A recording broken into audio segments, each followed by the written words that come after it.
All right, we'll call to order the meeting of the Haverford Township Zoning Hearing Board of Thursday, November 21st, 2019. Present at the front table, to my right is Ken Richardson, a voting member. Good evening. My far left, Kelly Kirk, zoning officer. And next to Kelly is Jessica Vitale, a voting member. Good evening. Ed McGargy, a voting member. And to my immediate left, Luke Clark, our solicitor. Evening. We have two continued and one new case tonight. Before we begin, Kenny, would you please lead us in the pledge? How you doing, Arlene? Please rise and repeat the pledge. I pledge allegiance to the flag of the United States of America and to the republic for which it stands, one nation, under God, indivisible, with liberty and justice for all. Okay. Minutes, Ed? Yes, Mr. Chairman, we have the minutes from November 7th, 2019 were distributed. I move to have approved as distributed. So move. All in favor? Aye. Aye. Opposed? Okay. Thank you, Ed. The first continued case should only take a few minutes tonight, so we're going to call this case to tick it off our agenda. That case is Z17-14, Marion Golf Club, owners of 300 Ellis Road, Havertown, PA, DC folio number 220400350000, who requests that the zoning hearing board allow reinstatement or extension of zoning order Z17-14 regarding the expansion of the existing outdoor covered dining terrace within 14 feet 10 inches of the Ardmore Avenue roadway. Property is zoned institutional and located in the 4th Ward. Mr. D'Amico, how are you? Good evening, Mr. Chairman. May it please the board, my name is Mark D'Amico. I'm an attorney with an office at 109 Chesley Drive, Media, PA 19063. And here tonight representing Marion Golf Club, and to my left is Paula Kelly. Paula is the general manager of the club. And we thank you for the opportunity. We were here last October, and the board was kind enough to grant an extension of the order in case Z1714, which, as you may recall, was for some dimensional relief to improve the structure that's next to the existing clubhouse on the west course. And we have the same PowerPoint presentation that we presented back in 2017. Nothing has changed, but I know there might be at least one new board member since then, so we're happy to explain the whole situation, or I can have Ms. Kelly just get up and explain where they are in the process and the need for the request. Jess actually requested the entire transcript with all exhibits and read it in advance of this hearing. Wow, I would very ask impressive. Jess if you're prepared to just proceed. Yes, we can proceed. Okay. Okay, thanks. So, sorry, Mark. Great, thank you. So why don't we have Paul Kelly just explain where they are in the process? Okay. Thank you, Mark. Thank you all for. Well, I need this for sorry. you. Please raise your right hand. Do you Yep. swear to tell the truth, the whole truth, and nothing but the truth, so help you God? Yes. And your full name and the capacity in which you appear? Paula Kelly, and I'm the general manager of Marion Golf Club. Okay. Go ahead, Paul. Thank you. As Mark mentioned, the original plan for our construction on the terrace was to be completed before we undertook the restoration on the golf course on the east course. And our original plan in coming in 2017 was to do that in advance of that in order to give the membership a little bit more space while we underwent the restoration. This board granted that request, and we, at the time, for us, underestimated the logistics associated with the east course restoration. So we were not able to get that project done within the first year. Came back in October of 2018 to ask for the variance, of which we have gotten. And that was extended for a year, which we appreciated very much. I'm extremely happy to report the East Course is reopened. We reopened in June of this year, June 20th, and we've now completed a full half season with the year. So our board is entering now into a strategic planning phase of what we're going to be doing over the next, say, 10 to 15 years. This project is on that list of strategic items, but as we work through that process in the next 6 months, we're going to get a clearer picture of when that project would actually be done. So tonight, I'm not able to confirm we absolutely would be able to begin it in the coming year or not, because we haven't completed that work. However, the board fully believes in the project itself and the expansion that we need, but wants to have some time to go through the strategic planning to decide at which point this should get laid into that process. So with that, we're respectfully asking for an extension for another year. Okay. And I'm happy to answer Any any questions? questions. For Paula? Jess? No. Ed? Question? Kenny? No question. Okay, thanks, Paula. Thank you. Anything else, Mark? No, Mr. Chairman. All right. I mean,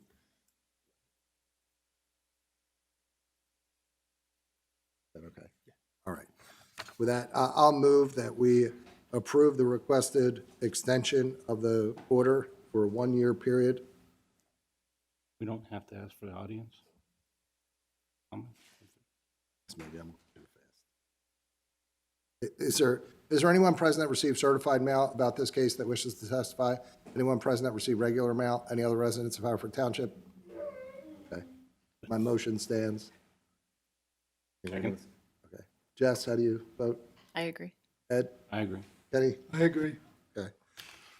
The request is approved 4-0 for a one-year extension. Thank you. Thank you very much for your time. You're welcome. Our next continued case is Z19-21, Scott and Lindsay Rockers, owners of 2019 Oakmont Avenue, Havertown, PA, DC folio number 22030169900, who seek a variance from the provisions of section 182-206C6A to allow the construction of a 476-square-foot addition and 40-square-foot ADA ramp that will encroach into the required 8-foot side yard setback and 20-foot side yard aggregate total, and a variance from the provisions of section 182-206C5A to encroach into the required 30-foot front yard setback. Property is zoned R4 and located in the 3rd Ward. So we have, who was Scott and Lindsay's attorney? My name is Carl Ewald. Good evening, Carl. Good evening. I'm John Mezzanotte, as you may remember. Yes. And you represent the Kennys, right? Carl, you don't have a card with you, do you? May I have? Thank you. I'm handing up a document from the Department of Justice because I know you'll have me up here arguing the law on behalf of the Rockers, and you'll have Mr. Mezzanotte up there arguing the law on behalf of the Kennys. And I thought that it might be helpful to provide you with the DOJ's interpretation of the law so that you can have an impartial interpretation to refer to. So, Carl, were you at the last hearing? I was not retained at that point. Okay. I believe we have marked exhibits A1 through A10. Okay. Are you going to have this, is it a case? It's an opinion letter or document from the Department of Justice and HUD. I'm not aware of what the markings are from the first hearing. I believe that it would be A1 just through the application, or just the plan, which I have in my binder as number 3. If we're going to mark the Let's get DOJ, this- let's mark it as Let's get the sequence. applicant 8, or, Get this. There were applicant 1 through 10 at the first hearing. Yeah, that's what my notes indicate, that there were applicant exhibits A1 through A10. so let's make it But 18 then. let our solicitor confirm that. I want to make sure we're all on the same Okay. page here. Mr. Chairman? Yes. While the solicitor is going through that, is the board able to give me some guidance as to the scope of tonight's hearing? As we ended the last hearing, there was an indication that we're asking the applicant to come back for 2 matters. Some evidence on the stormwater and some indication of what the facade appearance would be that they propose to face my clients. And I understood that this hearing was going to be limited to that scope. Am I correct in that? That would not be my understanding. My understanding is that on, and if you refer to tab number 1 in your, in the packet that I just handed up, on September 5th, 2019, I gave notice to the township that the Rockers were asking for an accommodation under the Fair Housing Amendments Act.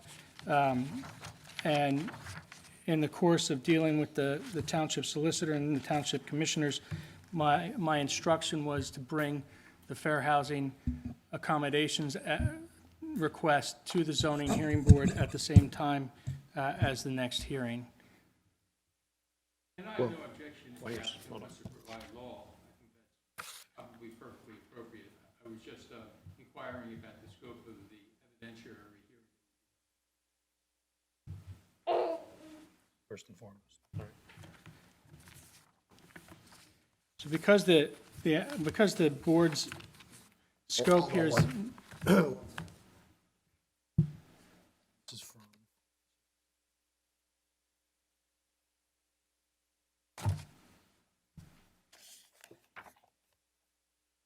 If you gentlemen are looking at the transcript, you might want to look at page 64 if that's it.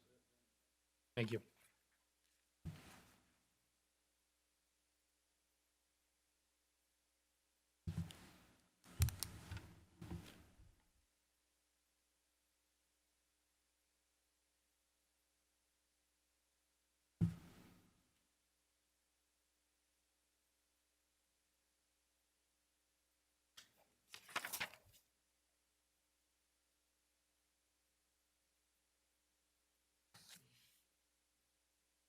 now, We're going to take a 2-minute recess.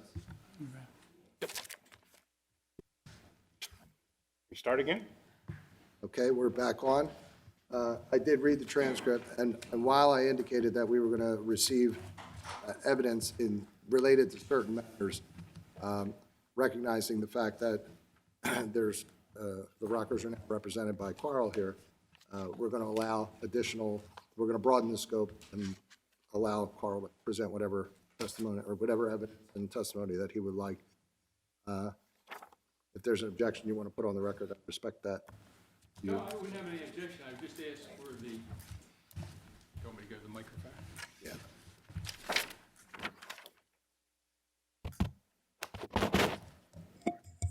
I don't have any objection to put it on the record if the board would be content to allow us to hear whatever this additional evidence is this evening, and then return next month if there was anything that we wanted to present with respect to that evidence that went beyond what was initially to be the scope of the meeting. Carl, would you have any objection to allowing them time to respond? I do feel that, we've been working with the protestants for the last 2 months, and they're aware of every issue that we've raised. That very first letter that I sent to the solicitor's office, Mr. Mezzanotte was copied on. I have shared with him my interpretations of the law. We've sat down on multiple occasions to try to find some common ground and discuss these matters in full. And I can't imagine there's anything that I'll say tonight that I haven't previously said to him. Okay. And which solicitor are you referring to? Our Jim solicitor? Byrne. Oh, he's the township solicitor. Correct, yes. Okay, so none of the board members, the zoning board members, were part of those discussions? And Your solicitor was copied on correspondence, for all of this. But Mr. Malone, not the current. all right. And as I had indicated, to the extent that the presentation is just limited to presentation of law, I have no objection and no need to respond further to that. I think we're probably of the same mind as to what law applies here. But to the extent that there's substantive evidence that might relate to any of the construction or the proposed improvements, to this point, I do not know the specifics of any of that and wouldn't be able to hear it evaluated and present something. This, I don't think, is an unfair request under the circumstances, and we could get back here in December and, assuming that the board would let us on their agenda for that month, and then conclude matters. Okay. Well, let's see where the hearing takes us. And we can work this out at the end. How's that? I'll reserve my position on the objection. Would that be fair? Yes, Thank you. but please remind me to make a ruling on it before we conclude the hearing. So you are up to Exhibit A11, so would you like to have this marked? Yes, for ease, since I've given you a booklet, let's mark that A18, and I'll mark the other exhibits that are in sequence in the binder as A11 through 17.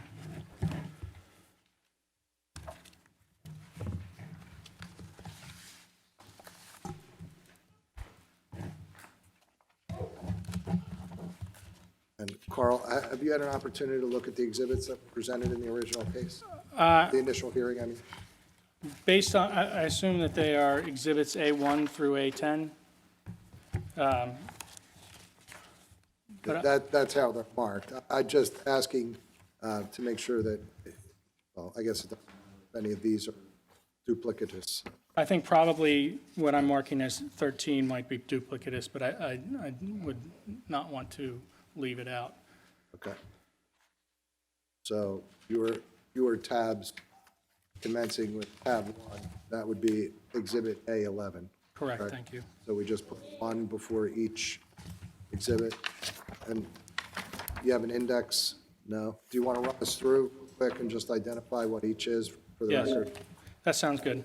So 11, So 11 is the notice to the township that the Rockers are pursuing a fair housing accommodations, or accommodation request.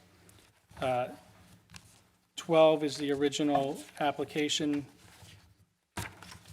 13 are the plans for the application. I want to make note, my original copy that I found was, A4 was slightly different, but it's just that labels have been updated in order to make it more clear. A14 is a letter from Gabe's doctor in support of his application and giving some short background on his condition. A16 is a, 15? I'm sorry, A15 is a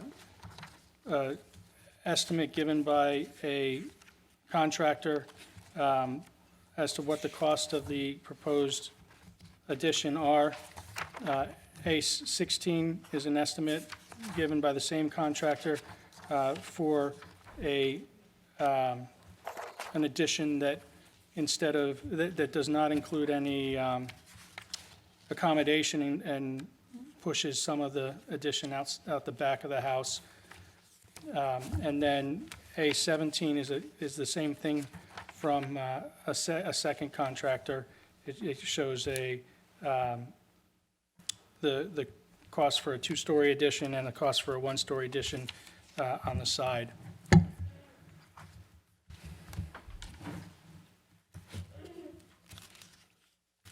With a two-story on the back, sorry. Okay. So, John, do you want to be heard? No, I just note that they're all marked as exhibits, and I think that's fine. To the extent that the applicant will wish to move them into evidence, we'll see what the presentation is this evening and whether there's supporting evidence for their admission, and I would, I guess, object or not object at that time. Okay. And I'll use last names if you would rather be more formal, but when Carl moves his exhibits, obviously you'll have an opportunity to object. Okay? So the exhibits are marked and identified. Go ahead, Carl. Okay. Good evening. My name is Carl Ewald, and I represent Gabe Rocker. Gabe's parents, Scott and Lindsay, filed this application requesting relief from strict compliance with the zoning setbacks to allow them to build an addition onto their house, which will allow Gabe to continue to live in the house, likely for the majority of his life. This application came through originally as a variance application. However, the variance law is not the appropriate standard to review it under. The request for an accommodation under the Fair Housing Amendments Act has a different standard. Under the Act, there's 3 elements to a reasonable accommodation claim. The accommodation must be reasonable, necessary, and aim to provide equal opportunity to use and enjoy a dwelling. The concept, Carl, you also represent Scott and Lindsay? I do. The concept of equal opportunity under the FHA generally means people with disabilities are to be provided with the right to choose in single-family neighborhoods so as to end their exclusion from the American mainstream. An accommodation is necessary, but for the accommodation, the plaintiff is likely to be denied an equal opportunity to enjoy the housing of his choice. An accommodation is reasonable if it does not impose undue financial or administrative burden on the township and does not undermine the township's zoning scheme. The law provides that a township has an affirmative duty to make reasonable accommodations by changing, waiving, or making exceptions to zoning rules when such accommodations are necessary to afford a handicapped person the same opportunity to use and enjoy a dwelling as those without disabilities. At the end of the hearing tonight, I'm going to request that you approve an accommodation to allow the Rockers addition to intrude 4 feet into the required side yard setback and to extend an existing nonconformity laterally so that the front of the addition matches up with the front of the house that it currently exists. But first, I wanted you to meet Gabe. Gabe is 6 years old. I thought about how to introduce you to Gabe as I was preparing for tonight, and a lot of the things that I could do to introduce you to him, I can't. But I asked his mom about him, and his mom says that he's generally a happy kid. His therapists are consistently impressed with how hard he works, and like most 6-year-olds, he can get frustrated easily. Gabe was born with several disabilities. Primarily, Gabe lives with quadriplegic chorioathetoid cerebral palsy. I can spell it for you if you want. Here, let me hand this to you in a second. Or, here we go.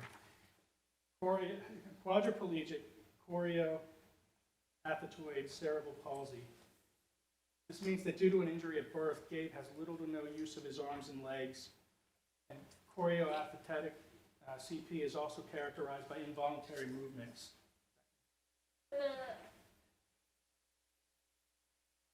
Gabe also has epilepsy that has required rescue medications for prolonged seizures several times in the past. Dysphagia, which is an inability to swallow even his own spit and secretions, which means that any episode of vomiting could potentially be fatal for Gabe. He also has nystagmus, which is the involuntary movement of his eyes and gross development delay. Gabe will never walk. He'll never talk. He has no ability to move the parts of his body voluntarily below his neck, and he needs assistance to eat, bathe, and with every function of daily life. But Gabe is currently working with therapists to gain mobility with the assistance of a wheelchair. Over the next couple of years, they will work with him to learn how to steer a motorized wheelchair, most likely using his head and neck muscles. In the future, his teacher's goals include the ability to learn to communicate with visual recognition software, which is similar to what you might have seen Stephen Hawking use. But in the end, Gabe is a child in your community, he's a child in your neighborhood, and he's a child that needs your help so that he can live as normal a life as possible and stay with his family that loves him, cares for him, and fights for him. Being that he's 6 years old, I'd ask the board to understand and allow him to be excused from the hearing at this point so that he can make his bedtime. Just wanted you guys to meet him. Thank you. Thank you. Thanks, Scott. Next, I'd like to bring Lindsay up to testify. Lindsay Rockers obviously is the foremost expert on Gabe, and I'm going to have her explain to you why these accommodations are necessary.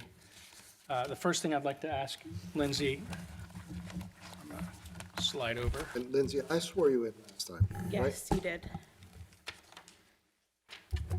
The first thing I'd like to ask you is, you heard my statements of the facts over the past few minutes. Would you agree that the statements I've made are true and accurate? Yes. And are there any corrections or clarifications that you'd like to make? I don't think so. Okay. Did you hear my explanation of Gabe's disability? Yeah. as his mother, have you had the opportunity to observe how his disabilities impact his daily life? Yeah.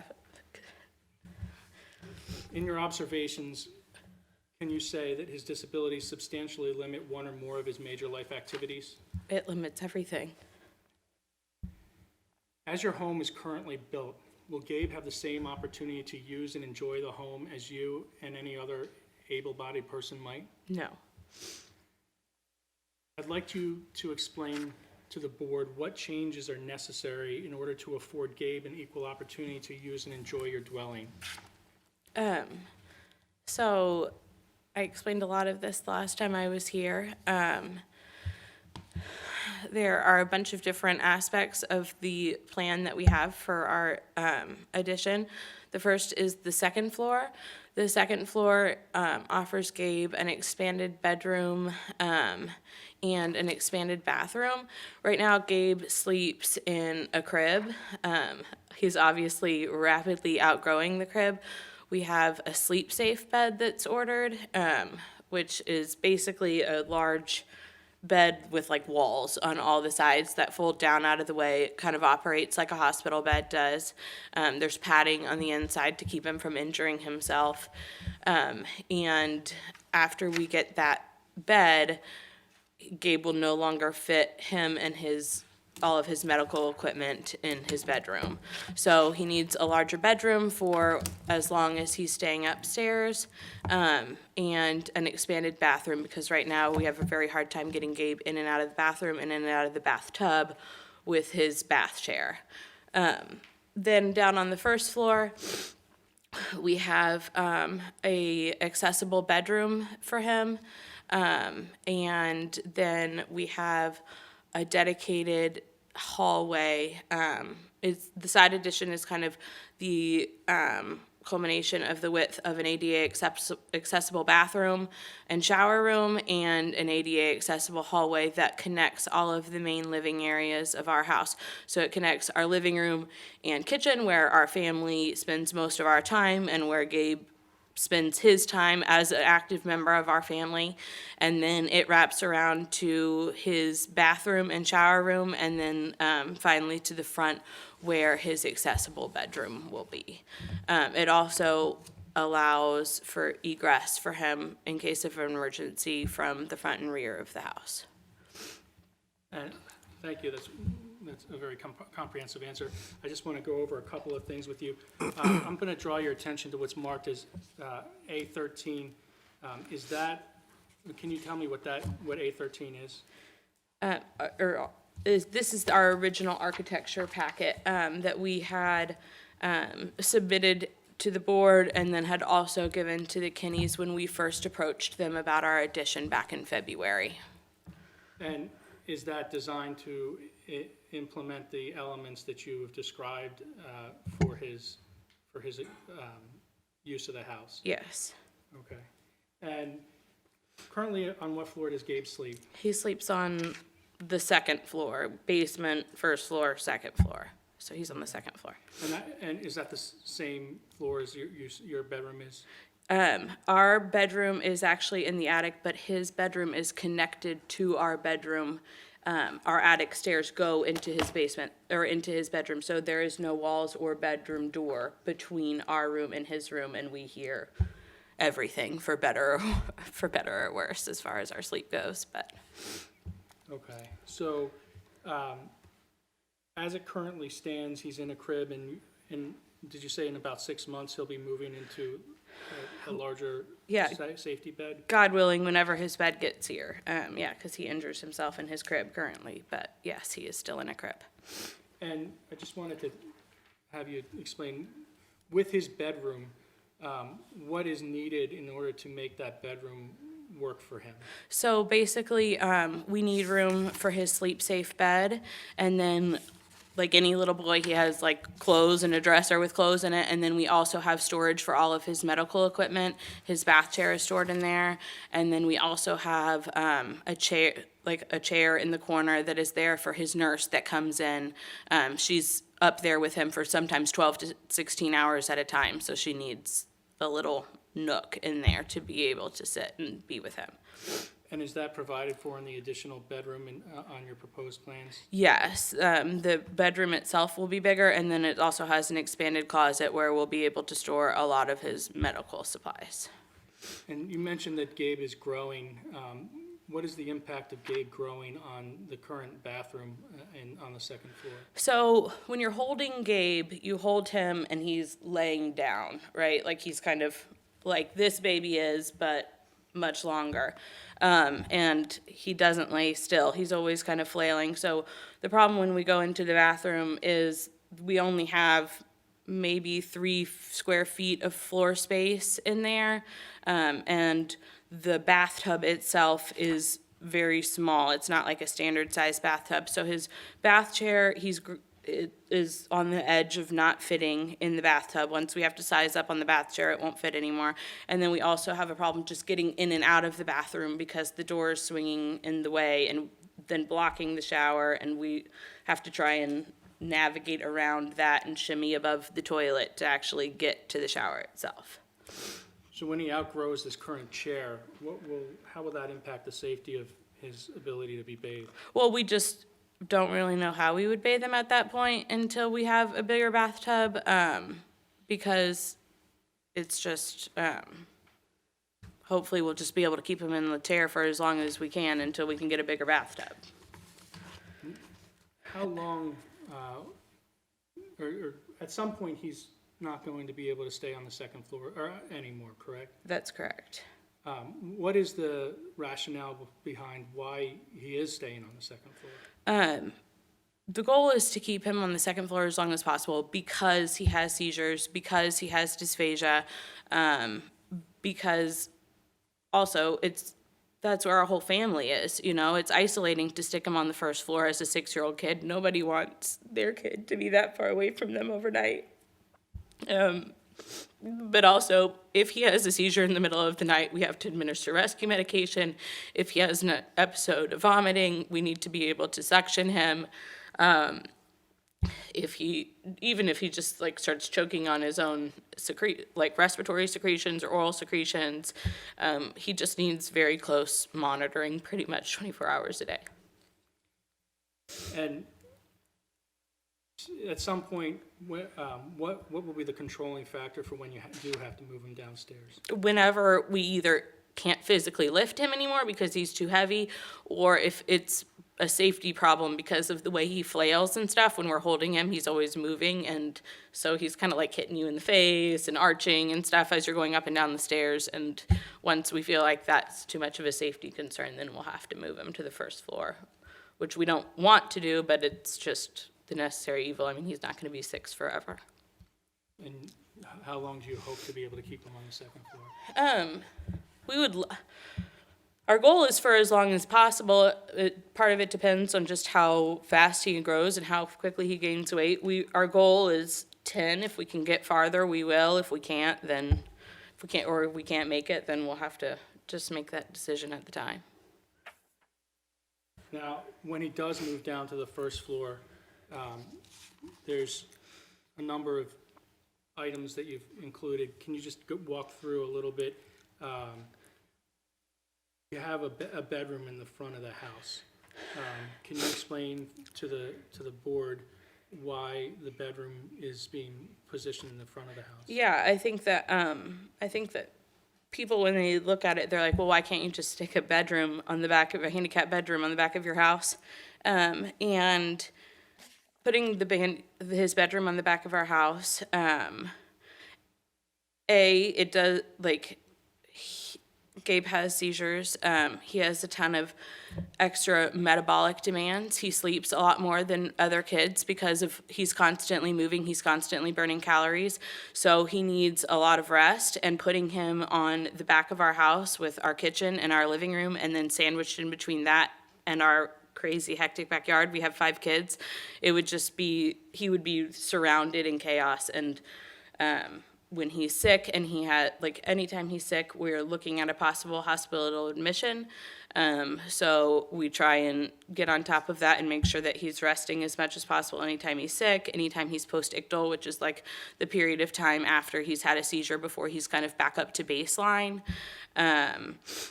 And then just his normal increased sleep requirements because of the nature of his disability all require that he have a room that's kind of removed from the rest of the living areas of our house. And you designed a hallway for him. Can you please explain to me why that hallway is vital? That hallway links all of the main living areas of our house, like we said, or like I said. Gabe doesn't have the gross motor control to be able, if he's using his wheelchair and there's a toy in the middle of the floor, or a chair that's pulled out in front of him, or a cabinet door that's been left open, he will never have the gross motor control to reach out and move that kind of thing out of his way. He will never have the ability to vocally say, "Hey, Mom, can you move this for me?" If you want to take a moment at any point, I'm just say the sorry. word. No, don't be sorry at all. Um, If you need a moment, just okay. tell us if you need a moment. We can go off the record. So yeah, he'll never have the ability to, he has no fine motor control, so he also can't navigate tight, narrow spaces or navigate around those things that might be in his way. So the hallway is his hallway. It's like his pathway and his access point to all of the different living areas of our home, his bathroom, his bedroom, and his 2 egress points. And you've designed into this bathroom as well? I'm sorry? And you've designed a bathroom into this as well? Yeah, he has an ADA toilet / shower, because if we're not going, if we can't get him upstairs to sleep, we can't get him upstairs to bathe either, so. And that shower will accommodate a wheelchair? Yeah, it will accommodate a rolling bath chair. The thought process is to be able to just have his bath chair, it be flush with our floor, and to be able to roll his bath chair in and out without having to take him out and lift him into there and to get him in the shower that way. Eventually, that will be easier than trying to get him in and out of a bathtub. And I'm sorry if you've already mentioned this. That's but, okay. How does Gabe's disabilities affect his perception of sounds? He definitely has a lot of sensory issues. It was nice that it was nice and quiet in here today because we can't really bring him anywhere out in the community that is loud or hectic or chaotic. So having this bedroom up and away from the chaos that is our house with 5 kids also gives him a place to kind of retreat when our daily living and our household becomes a little bit too much for him. Now, for egress of the house, what's necessary? So he needs 2 egress points in case one is blocked by fire or something. So the plan is to have a ramp that is on the back of the house, and then the front of the house to either have a removable wheelchair ramp that we can plop it in place and use it and then kind of fold it and stow it away, or a lift. We haven't really decided which one makes the most sense yet.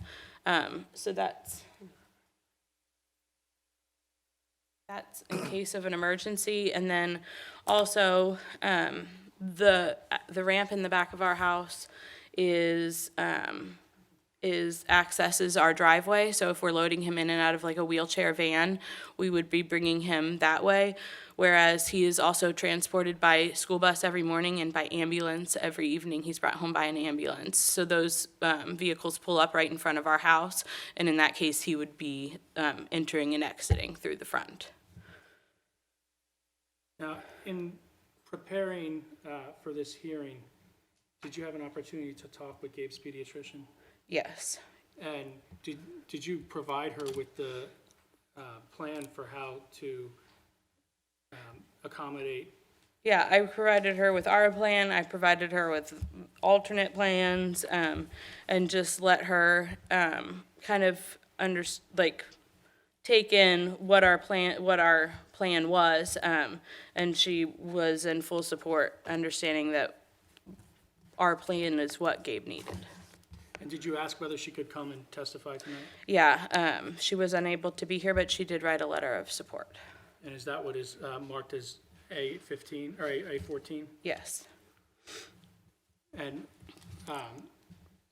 did you include her expertise and her feedback in the development of the plan for how to? Yeah, I mean, she definitely, as we look forward to what like the future looks like with Gabe, she definitely gave insight as to things like what power mobility would look like, what as growth happens, like that we're eventually going to need to leave him or bring him downstairs. She also felt strongly that he should be upstairs for close monitoring for as long as possible. Carl, Yes. the very right edge of A14 seems to be cut off. Do you see that third paragraph, Oh, yeah. first sentence? I can provide a better copy. Would you please? Yep.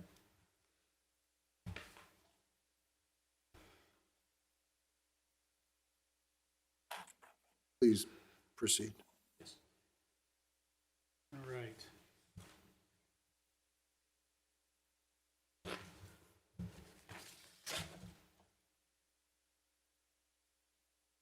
Now,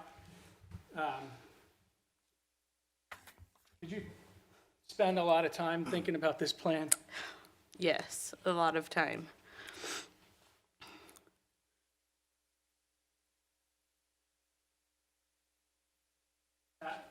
In the prior hearing, I know there was a bunch of questions about why the plan is to go out the side of the building instead of out the back of the building. If you had the ability to go out the back of the building, would you have presented a plan to go out the back of the building? We would love to just be able to go out the back and not be here at all. Like, we don't want to be here. We're just trying to do what's best for Gabe, and we're trying to keep him home. Now, when you look at the proposed addition, can you run through some of the reasons why you decided to go out the side instead of out the back? Well, out the side allows us to do just one addition. We don't have unlimited resources. We knew that going out the back alone was not our solution because our house is narrow, because Gabe, we can't carve out a 4-foot pathway from our only 20-foot wide house. We knew that going out just the back wasn't going to be possible. So then the question was, could we do 2 additions? And no, we can't. So the goal was always to try and just get all of it in one addition. And just to be clear, why can't you do 2 additions? Because of the cost. We just don't have the ability to do 2 additions on our house. We're stretching it to do 1 addition. Now, is there anything about the structure of the house that provides rationale for why you decided to go out the side instead of the back?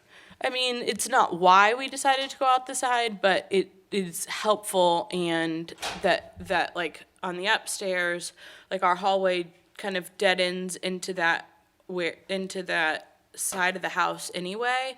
So it was like a natural extension of the hallway. We could naturally just extend our bathroom to include a standalone shower room that would be able to accommodate Gabe in his bath chair. The bedroom there is actually not exactly how we plan on doing it. We plan on moving that wall a little bit more to make the bedroom even bigger and flipping the closet into that corridor and making it about double that size. So that gave us the ability to give him a much larger bedroom and a very large closet that we could store all of his medical equipment in. When you say double that size, do you mean the bedroom or the closet? The closet we would double the size of the closet to be able to store a lot of his suction machine, his feeding pump, all of his diapers and personal care equipment and stuff would be able to go into the bathroom and clear floors, or the closet and clear floor space in the bedroom for his bed and some of the larger pieces of equipment that he has. And so you said the natural progression of the hallway was to go to the side. Yeah, we don't have to move, we don't have to mess with our, like, we don't have to tear out any existing closets, any existing bathrooms, anything like that. We can just go straight out the You side. mean what says existing hallway in the middle? Yeah, that is the hallway, and that just continues in our plan into the addition. And are you aware of where in your structure the plumbing facilities and the stack are? It is in the back right corner of the house, And where the bathroom is. now, in the event that you were to build out the back of the house, would that allow you to only build out the back of the house? No, I mean, we have to give Gabe a hallway. Everybody who knows Gabe, everybody that understands Gabe's disabilities understands that he needs his own dedicated, always clear pathway to access all of the different points of our house, and we can't give him that by going out the back. Now, since the last hearing, when you heard all of the feedback from one of the neighbors, have you had the opportunity to re-examine that decision? Yeah, so our architect himself reached out to us after the initial hearing and gave us a alternate plan where we just went out the back, and it was very clear just by looking at the plans that Gabe would be able to access his bedroom through the rear ramp, and then it would enter directly into the back of our house right in front of his bedroom. So he'd be able to access his bedroom, but it didn't give him access to the rest of the house up front. And to us, that's a deal breaker because he deserves to access more than just his bedroom. Now, you heard me explain a little bit about the Fair Accommodations Act, the Fair Housing Amendments Act and the accommodations requested under it. I want you to talk a little bit about the neighborhood that you live in the R4 district. What's the current distance between your house and the Kenny's house? Close to 28 feet, Okay. And just shy. after the proposed addition goes in, what would the distance be? 17 feet, 10 inches. Okay. And are you aware what the minimum in the district for separation between houses is? Yeah, I believe that if both people were built up to their setbacks, there would be 16 feet. So a minimum of 16 feet between houses in our zoning district. Okay. So the property itself, as they're aligned, is wider than what is or what is required, and your proposed addition would, even though it intrudes into into your own side yard setback, result in something that's still significantly above the minimum? Exactly. Even though we're intruding into our setback, the resulting structures would still be just shy of 18 feet apart, which is 2 feet farther apart than the 16-foot minimum. And how do you know? Because I measured it.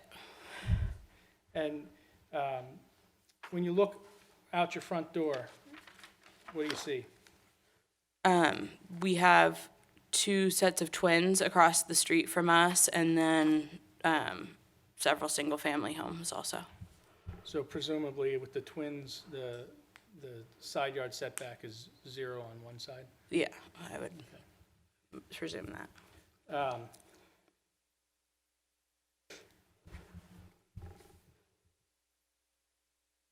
Now,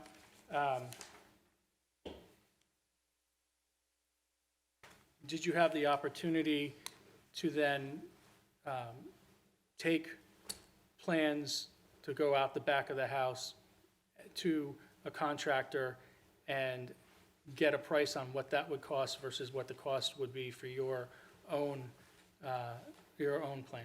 We had a set of alternate plans that included a rear addition and a one-story side addition that would give us the hallway and a rear, and then everything else would be in the rear. And we had estimates done by 2 separate contractors for that set of plans to see if it was a viable option to avoid this.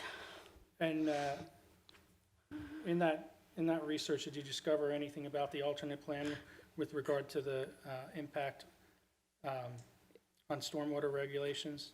I'll object to any testimony that is essentially just conveying what the witness heard from other experts. I would want to be able to cross-examine anybody that was providing this sort of information regarding the stormwater, or would talk about the cost of any additions to the property. Can you describe how you know about the stormwater impact? The contractors that came to our house said that they thought that if we did 2 additions, that would probably objection. subject us to stormwater management. I'm sorry. Sorry, So you learned through the contractors? yes. This is the zoning hearing board. Well, we do have, follow the rules of evidence. The board is free to allow hearsay evidence in and give it the weight that you think it deserves. I think this is something that we'd like to alert you to, and, she can testify to it, and it's very easy for your very skilled body to, determine the accuracy of it yourself by reading your own zoning ordinance, or your stormwater ordinance. I'm going to say that this is going to be the critical issue, I believe, for the zoning hearing board. I think the zoning hearing board is ultimately going to be able to see that there's a possibility of extending the property out the rear, perhaps having a side addition as well. And the explanation for why the applicant does not want to do it will be cost. I think it's going to be the critical judgment that this board is going to make. And for that reason, I think we ought to have before you, so you can hear the people presenting the evidence, presenting cost estimates and value estimates and particulars of what's involved in the work.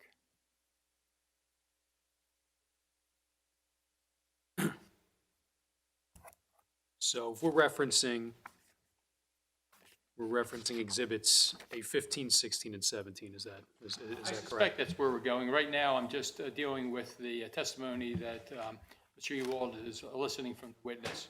The witness is, it seems, prepared to convey to the board what she heard from these contractors regarding costs and work that would be involved.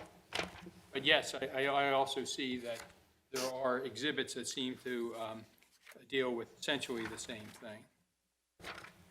Correct. So these are hearsay, as Mr. Ewald alluded to, so, or stated, frankly. So, I'll leave it to the chair. My recommendation would be to exclude them as hearsay, but of course, the chair can make the call, and the board can consider it in due course as it sees fit, of course.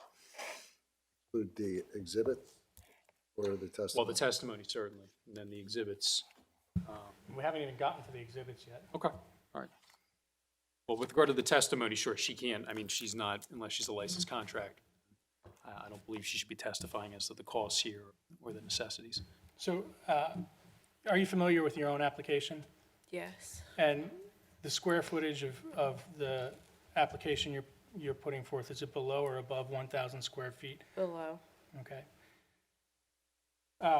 And I think the board can look up their own stormwater ordinance and see that if it goes above 1,000 feet, then it requires a full stormwater review. Okay.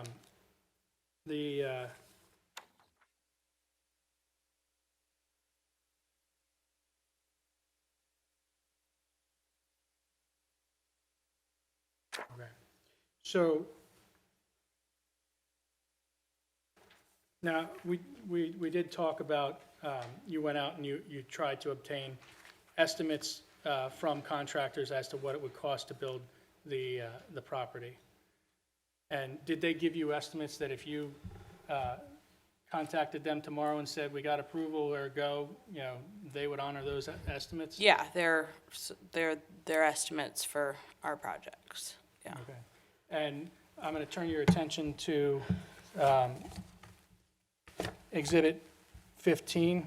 Can you describe what Exhibit 15 is? It is the first of two estimates that we got regarding the cost of our addition. And which version of the addition does that refer to? Scope A is our original side addition. Okay. And did the contractor give you a price for what that would cost? Yes, he said that. So this is where my objection comes in as to hearsay. I understand that the exhibit can be identified, certainly for the record, and I think the witness has done that. The witness is about to communicate to the board the specific information that's contained in the exhibit, most particularly information on pricing. And as I understood the board's position, that's a hearsay presentation that the board is not ready to accept. So I have two. To the extent that Lindsay's reading from the exhibit, are you going to go outside the corners of what's in the, I won't go outside the Exhibit? corners of the exhibit. if she's going to read us the I'll be exhibit? objecting to the exhibit, obviously. It was identified, and I think that's fine. Admitted is a different story, and her testimony is just a different version of admitting the information substantively. And again, I'll point out that under the clear law, the zoning board's rules of evidence are not strict, and because it's a less formal proceeding, hearsay evidence is allowed, and the board's allowed to consider the fact that the witness isn't present as, when they weigh what level of credibility to assign to it. I will tell you that Mr. Papa has offered, if you're willing to accept testimony by telephone, that he would be available by telephone tonight, but he had a prior engagement, and, you know, he just can't be here. That might be a reason to come back. And with respect to hearsay, you saw that I didn't object to hearsay with respect to the medical witness. And that's for the reason that I think that was an efficient way to present it. And it doesn't go to what I think ultimately is going to be the heart of what's at issue in this case. But when we're talking about the cost, I think we're really talking about the pivotal, as I said before, issue in the case. I think the board deserves to hear from the witnesses presenting this material, and I deserve, and my client deserves, an opportunity to cross-examine that witness. We can't do that with a piece of paper and exhibit. Well, the time constraints have been waived.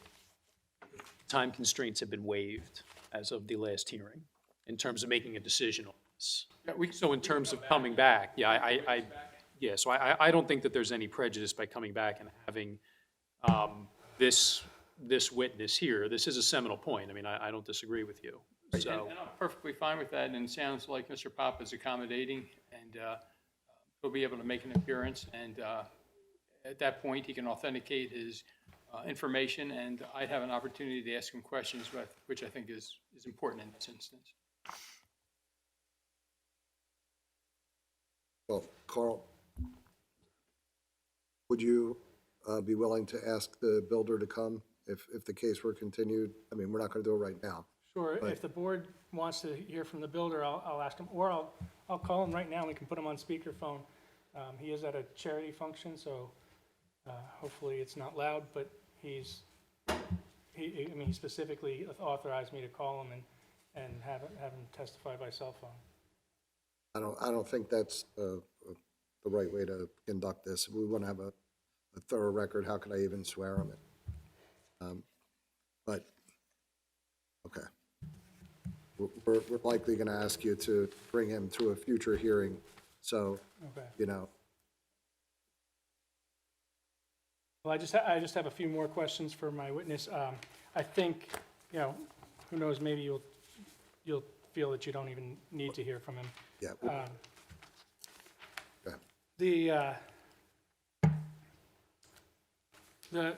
So when you've examined the different abilities or the different options for how to proceed with this, this addition, based on what you've done and all the investigations you've made, if the board were to deny your application and say you must build the addition in strict compliance with the setbacks, what would be the result? We would either move or we would place Gabe residentially.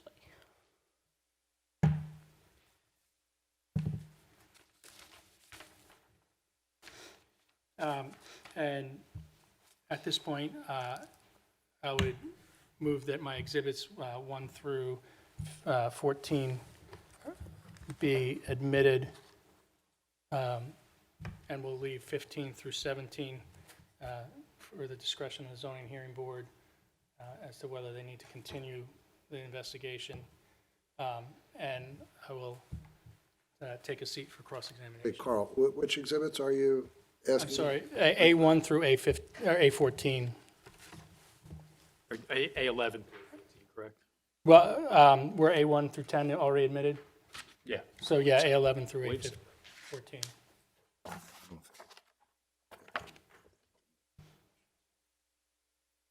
I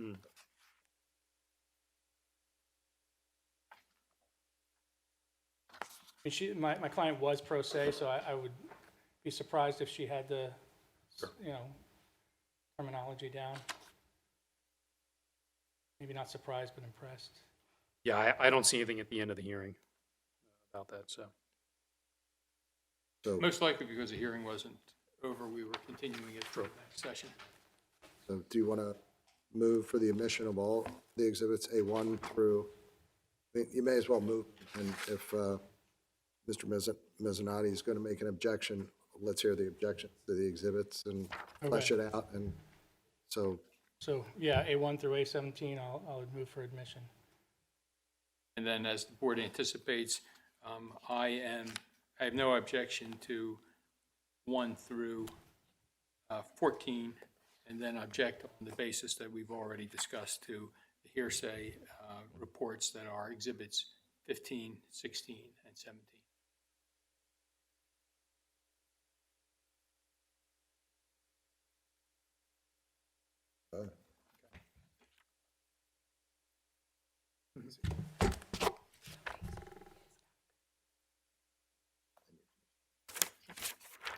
we're going to take a 2-minute break. Exhibits A1 through A14 are admitted. A15, 16, and 17, we're going to defer ruling on the objection until we see if the builder, the person that did these estimates, comes in at the next hearing to authenticate them, and then we'll make a ruling at that time as to whether or not they're admitted. So with that, please proceed. Yes. My client is 9 days postpartum, and I asked if she'd be able to. Absolutely. Thank you, I just had a C-section. Thank you. I got it. You can come sit up here if you want, Mitzi. Oh, no, that would be awkward. I'll just sit right here, thanks. That work for everybody? Yeah. And Mrs. Rocker, I'm going to be very quick with you, so hopefully we'll get you moving along this evening. I had a chance to talk to you a lot at the last hearing. So everything you told me at the last hearing was true, correct? Yes. Just a question about Gabe's situation at present. He doesn't use a self-directed wheelchair at this point, does he? Not yet. It's a long process to get taught how to use it. Right. And I guess it's your hope that he'll be able to use it someday? That's the plan. But I guess nothing's definite about anything with Gabe. Is that fair to say?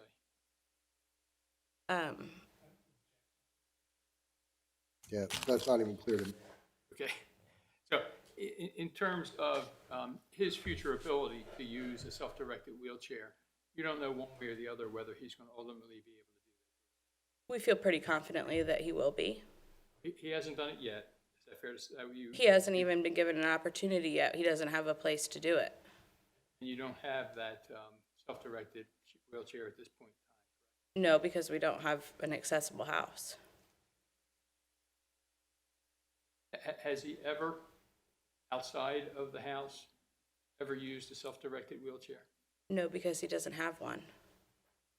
And he's never used it at any therapy location where they may have one that could be used? No. Can Gabe control the movements of his head? Yes. In complete control of the movements of his head? I mean, he has unwanted movements also, but yes, he can control his head. And lastly, when you had talked about the various options for your addition to the home, is it fair to say that it's the need for, or what you see as the need for a hallway that is driving the fact that you were doing a side yard addition? That's one of the reasons.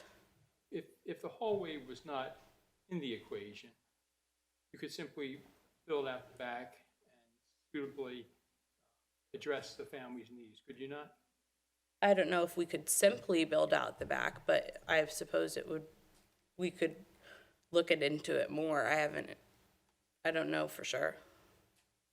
And so, as you testified earlier, in your mind, it's essentially cost that has you looking at the single-side addition rather than an addition that would involve a smaller side addition and then building out the back for the remainder improvements, correct? Yes. Thanks very much, Mrs. Rockers. Congratulations on the new baby. Carl, any redirect?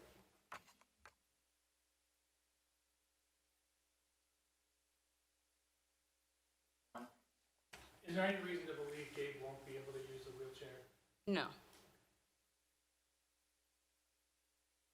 Recross? Do you have any other questions?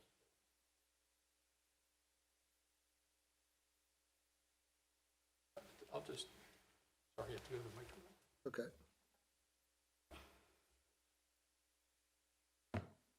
So just following up on your counsel's question, you don't know of any reason why Gabe would not be able to use a wheelchair in the future, but is it fair to say that you don't know when that might be? Sure.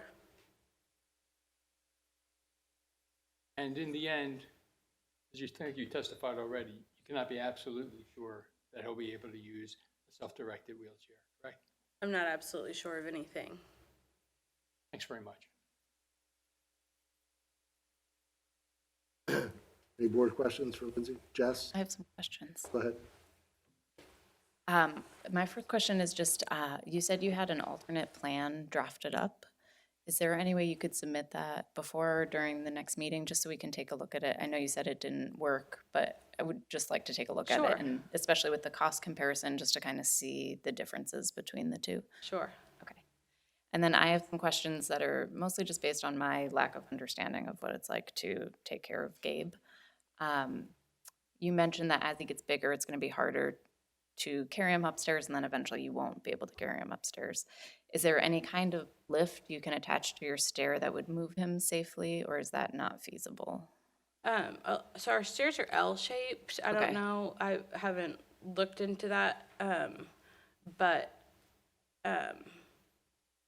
I don't know that he would be able to safely navigate around in a wheelchair up there. Right, you'd have to kind of, With the top of the stairs and how narrow the hallways are in there and how narrow the doorways are in there. I don't know that we would be able to make the second floor truly accessible. And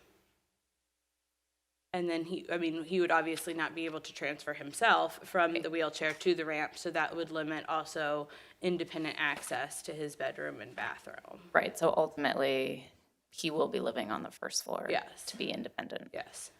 And then, could you point out to me what is his current bedroom on the plan? Or if you just want to tell me.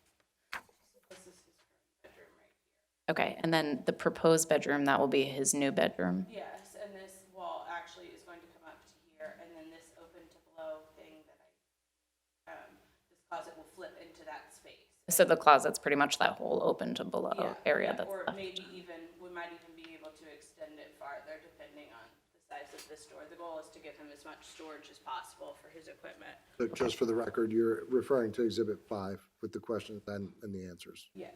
Okay.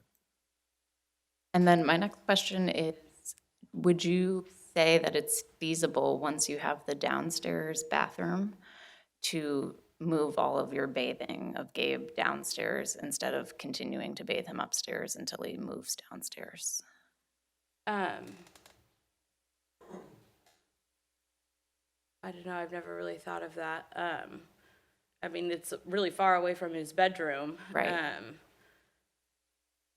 And right now, he is in just a little bath chair that isn't like rolling or anything, that's made for like a bathtub. And the one downstairs won't have a bathtub. So I don't know if I know the answer to that. I would have to think about like the logistics of that a little bit more. I mean, I think ultimately my question is, could you get away with a side addition that maybe lobs off where that tub is? And not necessarily expand your upstairs bathroom, but have your full downstairs bathroom and adequately be able to bathe him. And also, you know, if you could also look at the kitchen, because I know you're kind of expanding that, and seeing if taking off that small portion will still give him mobility, just to kind of think about, you know, the minimum need for him and for Okay. what he needs. Yeah, I don't know that I feel like I can answer that question for Right. sure without thinking about like the logistics, especially getting him up and down the stairs wet and slippery and, yeah, I would have to think about Yeah, if you that could just think about more. that. Okay, yeah. And those are my only questions. Ed? I have no questions. Kenny? No. Okay, I don't have any questions. Okay, so I can get up? Yes. Okay.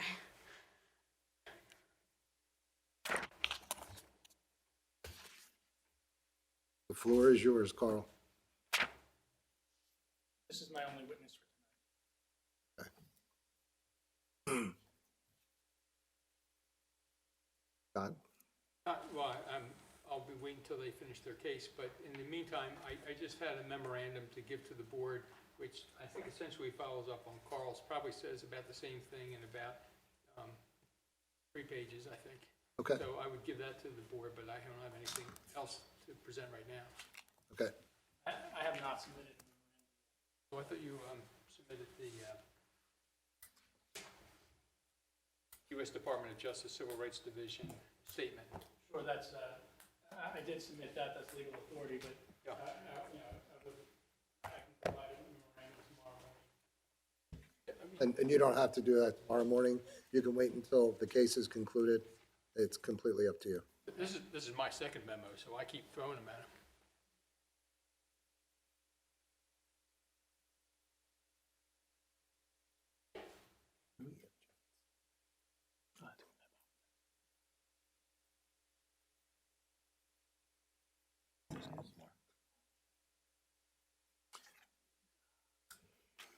Just to simplify for the board, I think Carl and I are on the same page in terms of the fact that, yes, indeed, FHAA regulations do come into play. The question is whether in this particular instance, there will be a necessity to employ the act. And I think Carl and I will both probably at the end of our respective presentations get into the details of it, but I just wanted to give you that headline. I guess as a board, you're looking to determine, are we applying the standard variance standards, or are we going beyond that? I think with a disabled child, you're going beyond the variance standards, or I should say, the variance standards are maybe are ratcheted back a little bit.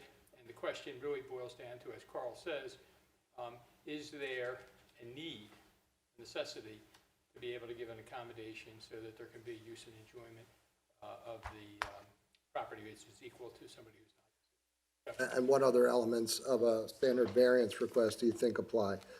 Did I do apply? Well, yes. I think probably the overlap is in showing what I suppose under a variance equation you call hardship, but the analog, I guess, with the Fair Housing Act would be to say that there's an inability to have use and enjoyment that's equal to an able-bodied person. That's effectively your hardship. So, but I think we throw out things like, is there a physical condition of the land that's driving the hardship? I don't think that comes into play because you have the Fair Housing Act amendments, and they don't focus at all on the question that in every other instance when you have a variance is the key question. Is there some physical? That's okay. Why don't you just go right there? Yeah, you can go in the middle now. I was on a roll, too. So I don't know what got lost, but I think on the transmission, but I think the board probably heard. And the direction I was going in was to say, When you're dealing with a standard issue variance, you're all about whether there's a condition of the land that's causing a hardship. I think that's out of the equation now with the Fair Housing Act.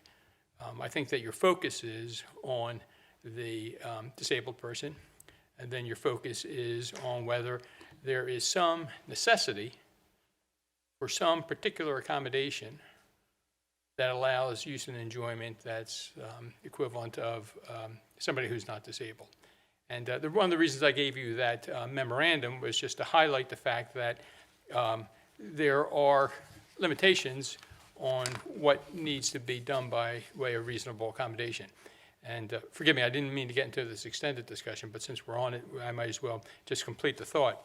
So a lot of the focus in these cases is on the meaning and the import of the word necessary, because that's really the equation, the standard. And what the courts have said is that necessary means essential. In other words, it's not just a good idea, or it would be something that would be maybe a thought, but there are other options. Necessary means essential. It means you got to do exactly what is being requested as a reasonable accommodation. And the other concept that's at play here is there can be alternate ways to reasonably accommodate a disabled person. The example I put in the memorandum was from a case that said, sort of in a simplified way, tenant at an apartment house needs to get up to the second floor. Well, there's two ways to accommodate him. You can give him a downstairs apartment, or you can give him a lift. And the essence of the case law is essentially that what has to be done as an accommodation doesn't have to be the best or the choice of the disabled person. The focus is not whether that's the preferred accommodation, but is it an accommodation that affects the intent, which is to allow reasonable use and enjoyment.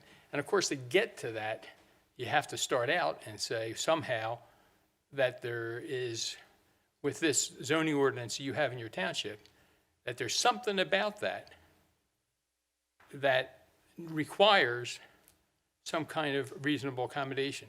So, our pitch and thought is that you don't have a problem with your zoning ordinance in this particular instance because you have space, but that's going to be your focus. So, if you could build adequate facilities for a disabled person within the building envelope that's permitted, then maybe you don't have to go through the process of saying we need an accommodation. Is it necessary? So that's, you asked, and I answered kind of extensively about what the distinction is between a variance, and a Federal Fair Housing Act. I think that's the essence of it. You're not looking at the property. You're looking at the condition, the situation with the person, and you're determining whether accommodation is necessary. Sorry to have gone on. That's right, and you have the same opportunity, of course. I'm sorry, I'll try to be brief. I do think, I'd like to warn, actually, the zoning board against thinking of this in any terms of variance, because it is completely different. And the case law is very clear that even if the board has all good intentions, those intentions, if misapplied, can result in discrimination and a violation of civil rights. So to think of it in terms of variance is dangerous. There's three prongs. The accommodation must be reasonable, must be necessary, and that necessary is necessary to provide equal opportunity to use and enjoy a dwelling. And so really, any comparison to the variance, there's absolutely no need for it to be related to the land. There's no need for it to be the minimum variance. There's no need for it to be consistent with the neighborhood. Once it's shown that it's that initially there's a showing that the person is a disabled person. I would hope that that's not in contest here tonight. I guess we'll see. But then, once it's shown that this is something that a disabled person needs in order to use and enjoy a property just like you or I would, then the burden is on the township to show that it undermines the zoning ordinance or that it creates such a great administrative or fiscal burden on the township, which I don't think, I can't even comprehend what a fiscal burden might be in this case. Then unless the township proves those things, then it's they're obligated to provide the accommodation. So, and I think we're kind of jumping into it a little bit early. If we're going to have another hearing, then we can certainly provide more detailed case law. So, Carl, does the application need to be amended and perhaps re-advertised, since we're going to continue at the end of the night anyway? The relief requested in the application is for a variance. That's an interesting question. The act is very vague.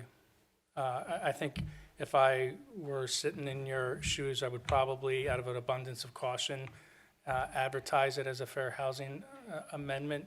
But the relief requested is no different.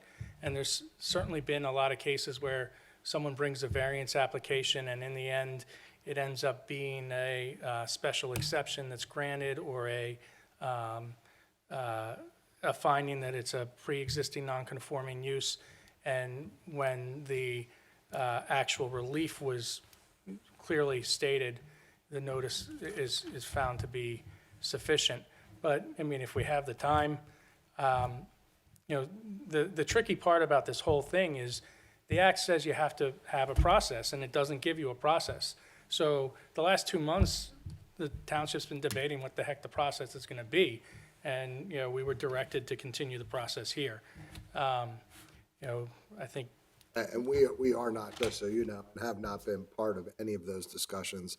I wasn't even aware that they had been taking place. Yeah. Which is probably the right thing for the township to do. Sure, it's fine. I mean, you're We're an independent body. That's right. It's supposed to be impartial, and, I think, it sucks to be in the dark, but, Who directed you to continue the process? here, the township solicitor, Mr. Byrne.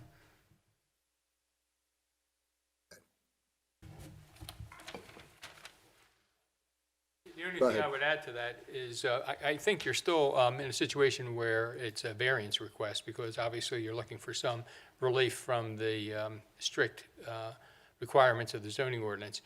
I think underlying that is maybe a different set of standards and analysis, but bottom line, we're talking about a variance. And I think, and maybe Carl will agree with me on that, that the case law has found that essentially the township variance process is regarded as a process that would be consistent with the Fair Housing Act, as a process to take into consideration whether there ought to be some latitude. And so it's sort of been blessed by case law that the variance process and going through the request for a variance is an appropriate procedure.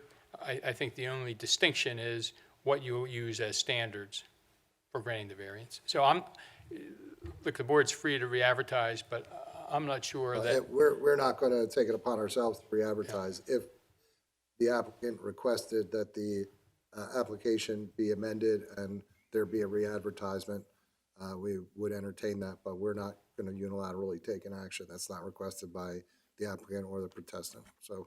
Yeah, I'm not going to object, and I will say, if it gives the board any comfort, we won't take issue with the adequacy of the notice from the standpoint of the Kennys. So you're insulated from any issue in that respect.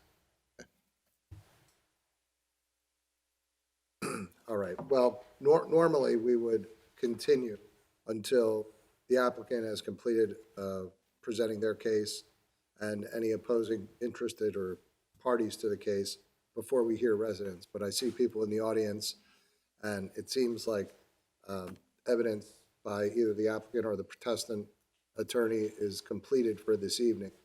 And I don't want the residents to have come here for nothing. So I think we're going to go, we're going to go out of order and allow the residents to speak, realizing that you'll have an opportunity when the case is concluded. So if you choose to wait, you're welcome to do that. And all I would ask is, if you speak tonight and you choose to speak again after the case is concluded, that you don't be redundant and say the same things next time as you say this time. You know, we have a rather light agenda tonight. I think our next one's busier. You know, you made a request that we hear the case early tonight, and we had an attorney here, and that was only a 5-minute matter. Otherwise, you would have been first, and you will be first next time. With that, I'll ask if there's anyone present that received certified mail that wishes to testify. Please come forward. Oh, ladies first.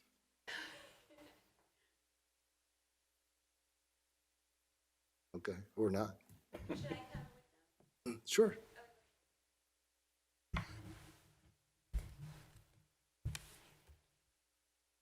Did you come together? Yeah, we're married. So I need to swear you both. Ladies first, please raise your right hand. Do you swear to tell the truth, the whole truth, and nothing but the truth so help you God? I do. And your full name and address for the record, please? Caitlin Brody, 2023 Oakmont Avenue, Haverford Town, 19083. I know this is going to seem redundant, but please raise your right hand. Do you swear to tell the truth, the whole truth, and nothing but the truth so help you God? I do. And your full name and address for the record, please? Seth Brody, 2023 Oakmont Avenue, Havertown, 19083. Okay. And is one or the other going to be the primary spokesperson, or you both want to speak separately? Just don't speak at the same time, because you won't be able to take it down. First, I think I'm Seth's going to be the primary Okay, spokesperson. go ahead, Seth, what would you tell us? Thank you, and thanks for the board for giving us the opportunity to speak tonight. I'm Seth, and this is my wife, Katie Brody, and we live at 2023 Oakmont Avenue. We're the direct adjoining neighbors of the Rockers, who are at 2019. We appreciate the opportunity to read a short statement and then ask a few questions for clarification. We have an identical home to the Rockers, to 2019 Oakmont Avenue, but with a large addition that was built on the back of our home, about doubling its size. As typical for our neighborhood, our home's addition was built to the back, which still gives us land for a patio, yard, a garden area, along with grassland park in our backyard. Like many of our neighbors, we have concerns about the proposed plans. We feel this hasn't been handled properly, considering the proximity to our house and the neighborhood in which we chose to purchase our home. We have expressed to our neighbors, the Rockers, how uncomfortable we are with this plan, only after receiving the plans on August 24th, a week after the first township meeting was held on August 15th. The variance impacts us greatly, mainly because of a driveway that would result in being built close to our home. Their driveway is currently on the opposite side of their house. In our neighborhood, single-family homes position their driveways every other and not side by side, as the Rockers are requesting to do, essentially creating a shared space with us. We honestly can't even see how this would be possible and function in any realistic way. Overall, the build-in plans would negatively impact the neighborhood and set a dangerous precedent for future build-in. We never would have purchased our single-family home if there was a neighboring driveway so close.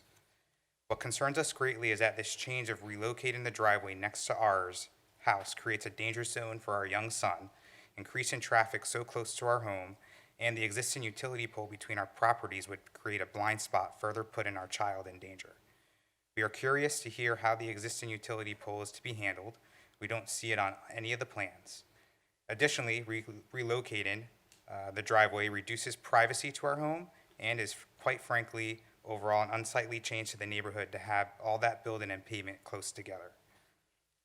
Lastly, we would never have purchased our home if this were the case, having an unsightly shared and dangerous space close to our front door and neighboring houses positioned so close together. So this will lose a potential pool of buyers when we go to sell our home, decreasing our property value along with our daily quality of life. We have been anxious about these changes and have had many sleepless nights as a result. The negative impact would be felt on our lives daily. Thank you to the board for your time for hearing us and considering the concerns of our family as well. If we may, we have a few questions we'd like to ask for clarification. Go ahead. We would appreciate more explanation of the measurements to accommodate the driveway being relocated, and if that will accommodate the size of their car with the doors open and room for passengers to get out.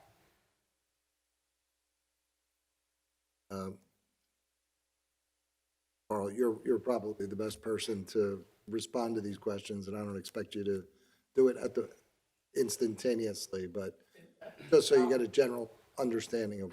Procedural question, is this public statement or is this testimony? They were sworn, and you have the opportunity to cross-examine. So I guess in that sense, it's testimony, but we're going to let them finish first. So, you know, the board doesn't answer those type of questions. Typically, an applicant would answer those type of questions, and we don't allow people to cross-examine, residents to cross-examine an applicant typically, but questions are silly as though it may seem, posed to the board, and the applicant typically then stands up later and answers as best they can whatever questions residents have. So that's how we generally do it. But with an attorney present, they have the right to ask you questions, both in this case. So you can ask your questions. If it's a procedural question, I'm able to answer it. If it's a substantive question as it relates to the case, I can't answer it. Because I literally. Yeah, I guess we're just wondering how we can get an explanation of the plans that we were given, as far as the measurements go and how that impacts us and therefore our concern. So is that something we're able to So do? have you had an opportunity to see any of the exhibits? The ones, I guess, that were previously submitted, not the ones from today. A1 through A10. So we'd be happy to sit down with you and talk to you about the plans and go over them with you.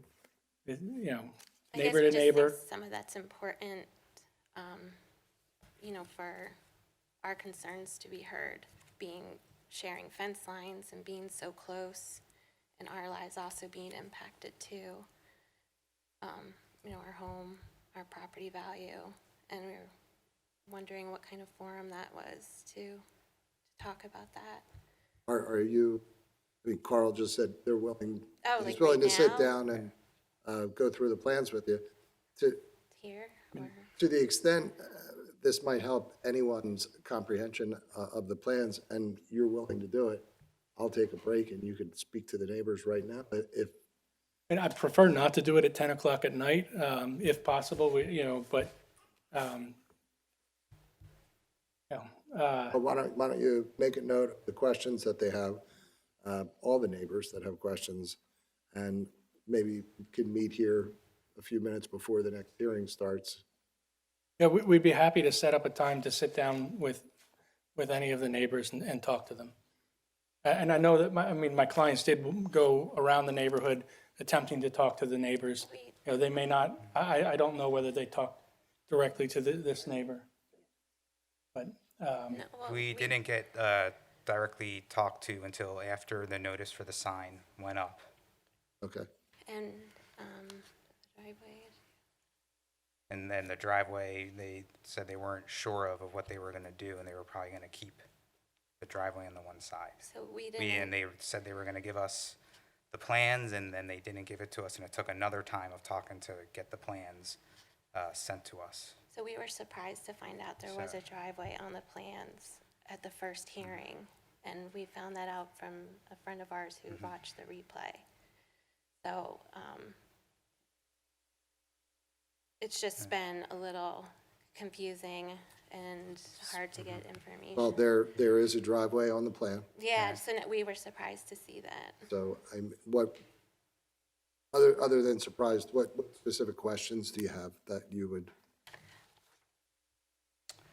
Specifically, on that side where the proposed driveway is going to be, there's a utility pole. We were wondering how that is in the design and what are the plans to accommodate for that? It's not depicted on the plan? It's not on the plan, it's absent. Okay. Carl, maybe you can address that. I didn't know there was a utility pole there, not at this moment, but Yeah. at some point. Go ahead. I can address it. It think we're also concerned about the number of driveways now that will be clustered together on that area of the block. So that's a concern, that's not a question, but that's, Yeah, that's a not that it's concern invalid, for- it's just, Sorry, we're not represented. We're We doing the were, best we can. no worries. We were wondering how the township or how we could make assure that the measurements are accurate, because it doesn't seem possible just from looking at it that they'd be able to get a car and in there and have the doors open and not open over to our property line.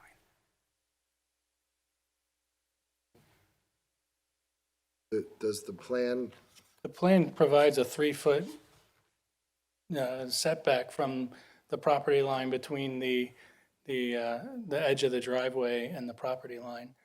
So that, like, so I guess it's the size of a car door opening, for the most part. well, it would be the edge of the driveway. So if that's the measurement that's depicted on the plan, then if you have a copy of the plan, that's what you should rely on. And if it's unclear to you, then, ask.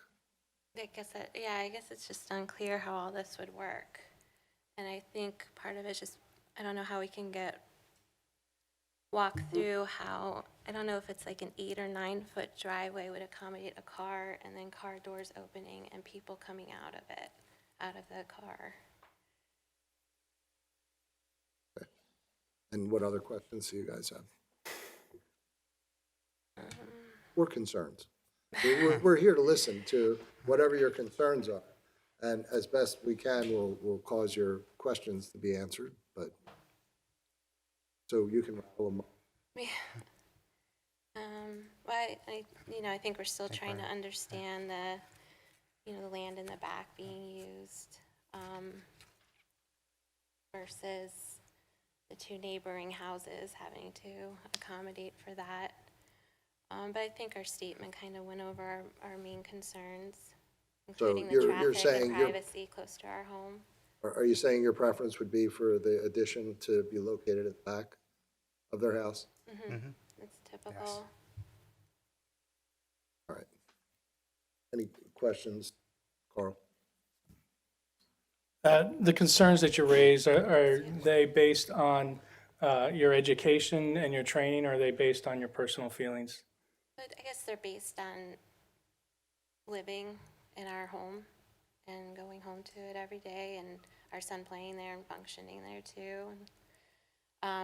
So no, we're not, bless you, trained. And you've asked about getting questions answered, and I've offered a couple of times to meet. Is that something that you're not willing or interested in doing? No, that's No, something we're interested in doing. I guess we're just wondering how that worked. We're waiting to hear how that worked. So I can give you my card, and we can schedule a time to meet, and whether you want me as an attorney there, or you want to meet privately with your neighbors, if me being there makes it more, I don't know, I mean, I'm not an intimidating guy, I don't want to say that, but, uncomfortable, then I'm happy not to be there. I'm happy to arrange it. Okay. Thank you.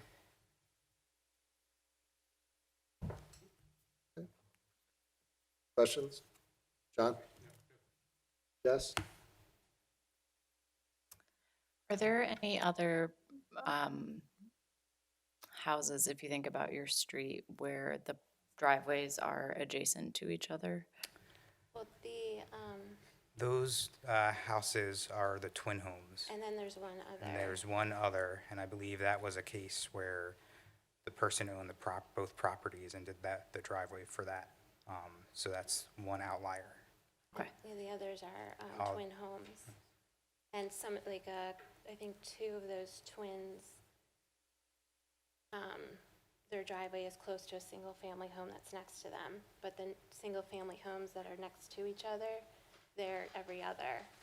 And I mean, even the windows on our home that was built in 1930 accommodate for that. On the other side, they're high up where the driveway is next to it. And on the other side, they're lower where the driveway for that neighbor is on the other side.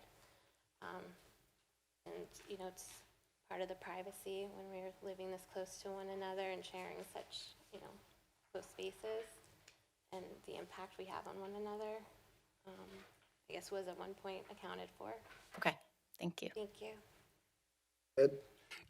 I just wanted to point out that there is no variance requested to move the driveway, so it's within the regulations to be allowed to be We moved. understand. I understand think that. it's just because it would result from the other variance. Otherwise, it wouldn't have to move. So we just wanted to make sure our concerns were heard regarding that. Because if the variance didn't happen, the driveway wouldn't need to be moved to our side of the, Okay, thank you. thank you. Kenny? Any question? And neither do I. Thank you. All right, thank you very Thank much, you. You're everyone. welcome. Thank you. BRODY. Thank you. Anyone else that received certified mail? Regular mail? Any other residents of Haverford Township? No one else wants to speak tonight? Okay.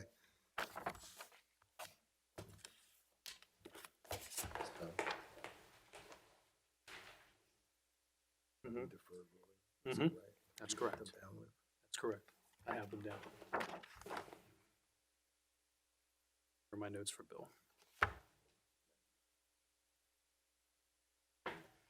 Continuing here with this one. With this one, it is really. Okay. Any other administrative matters that anyone feels need to be addressed before we continue the case? I don't believe there's any other. Okay, so at the next hearing, you're going to have the builder that prepared the estimates come in? Date's the 17th. I think it's the 5th. Is that right, Kenny? Yes. Sorry, you say the next date is the 5th? Yes, December 5th. And how much time do you think you'll need, John? I guess it's going to depend a little bit on what is presented and what kind of questions I have, so.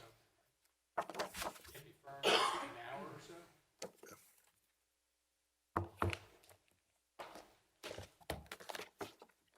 And Carl, I can't imagine, I mean, you're going to authenticate the documents, maybe a few questions. So, yeah, just a guesstimate. Yeah, I mean, I believe less than half an hour.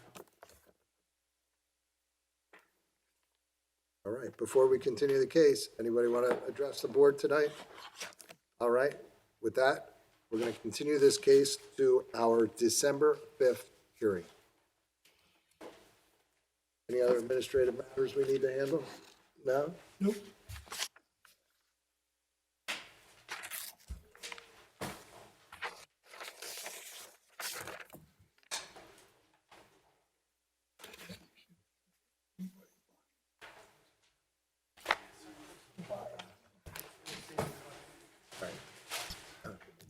We're going to take a 2-minute recess while the room clears out. Do the chop.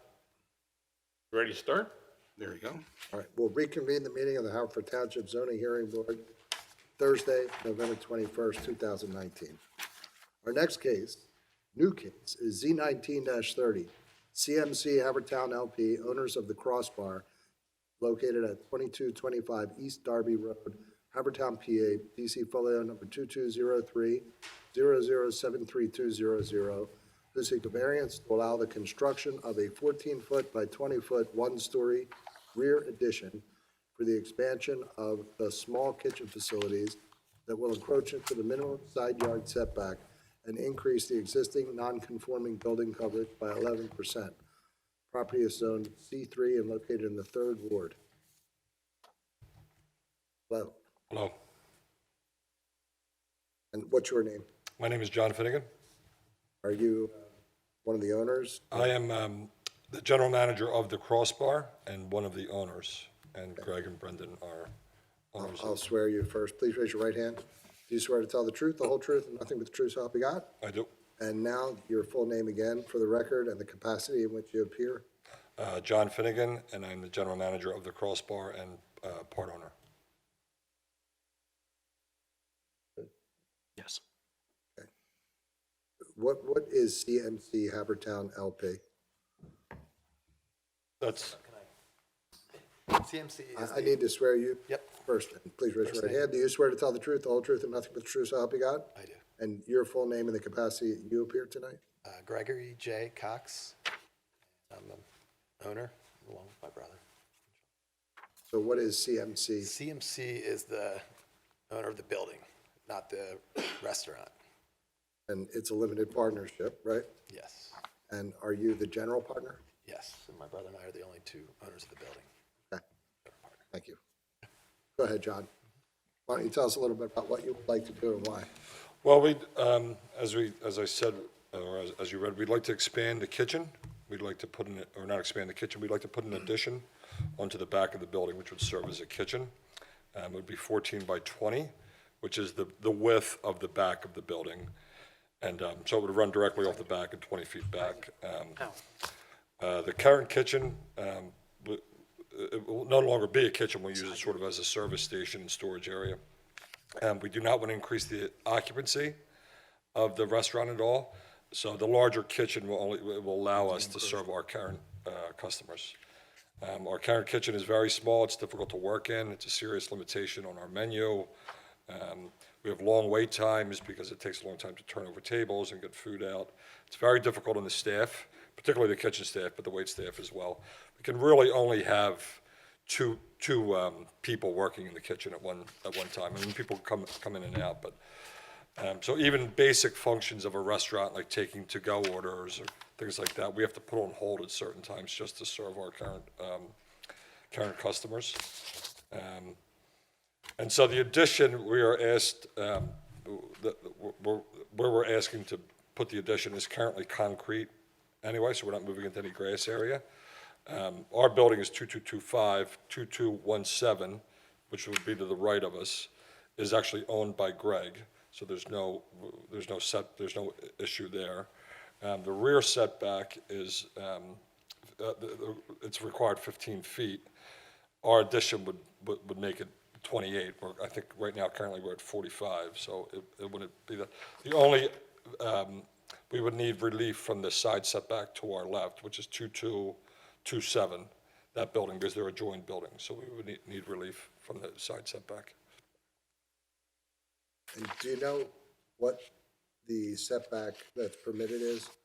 I have it. Well, I think it's the requirement is 7 feet. Okay. It's an adjoined building, so we're, the way, I have some exhibits I can post to, which may help. So that was the next thing I was going to get to. You attached some things to your application, and as you may have heard from the prior case, they need to be marked and then identified, just simply what are they or what do they depict, and then referred to if you're going to refer to them in the case. So do you have any exhibits that you want marked?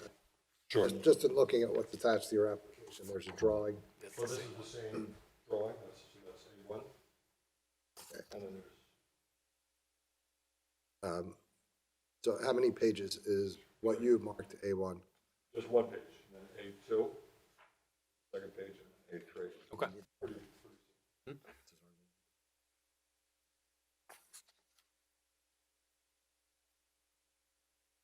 Yeah, she should. Would you please give these to Arlene, and she'll mark them? So they're stapled together, Arlene, but they're A1, 2, 3, but we can't talk. All right.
So you, you had this statement attached to your application as well? Mm-hmm. Do you want to mark that to move into part of the record? It's up to you if you want to or not. I mean, you could, you're basically testifying as to what this says. If you want a complete copy of it in the record for your case, you might. Yeah. That'd be A4? Yeah.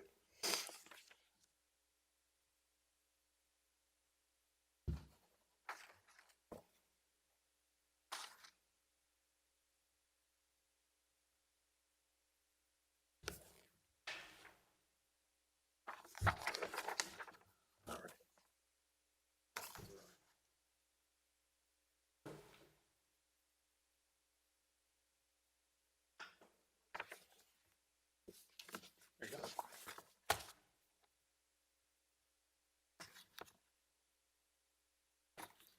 So you've asked that 4 exhibits be marked. I'm going to hold them up. If you could just give a brief description of what each depicts, that'd be helpful. So this is what you've requested be marked A1. That's the proposed plot plan. A2, That's a preliminary kitchen design of the 14 by 20 space. A3, And that's just an aerial view of the property and what we propose to add on to from Google, from Google Maps. Yeah. AKA the spy satellite. A4, And that's just an explanation of our hardships and what we're requesting and why. now, you guys should have A1 in the packet. The other ones are not in the packet. You want to look at these first? Yes, well,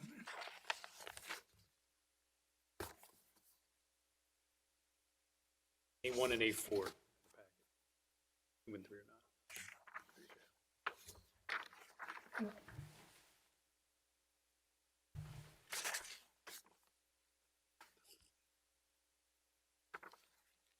So now that your exhibits are marked, and admitted into the record, by the way, unless there's some objection to that, please continue, John.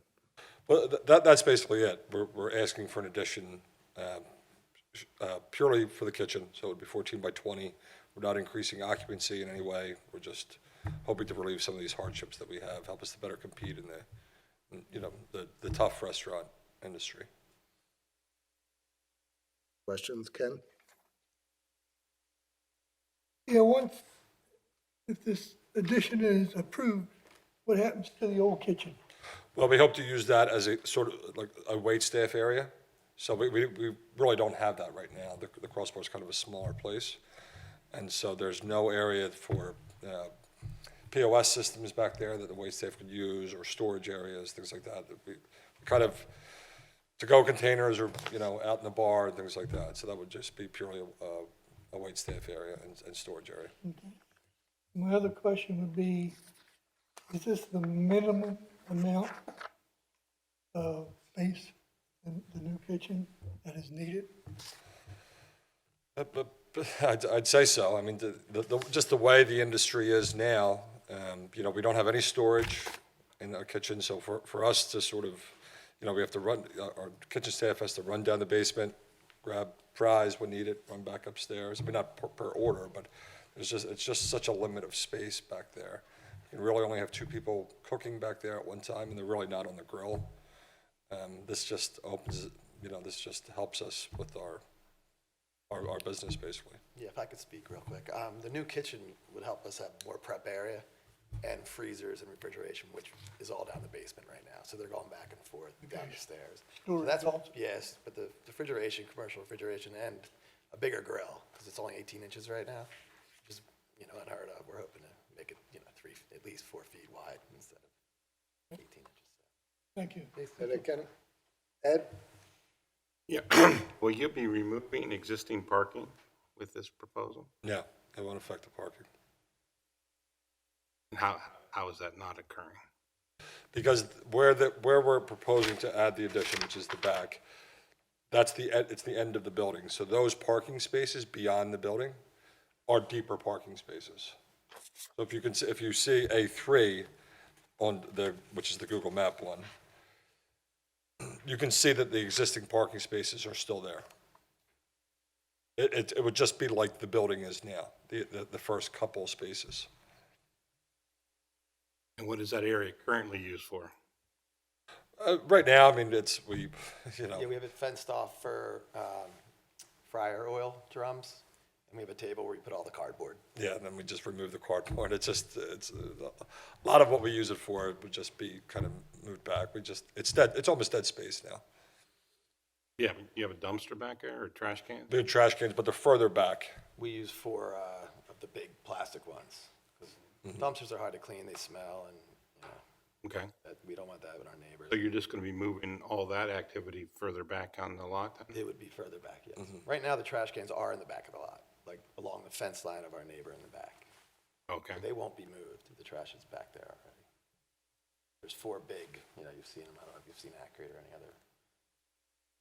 And when I'm looking at the aerial photo you had on Exhibit A3, there's a white square towards the front in the parking lot.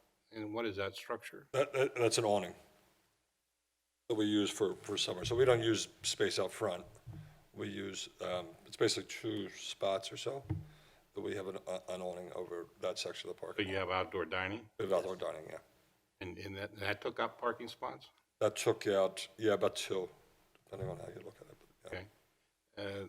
The other question I had is the adjoining structure is now owned by the same owner of the crossbar? 2217 if I'm looking at the crosswalk. Attached structure, is that the owner? No, the attached is not owned.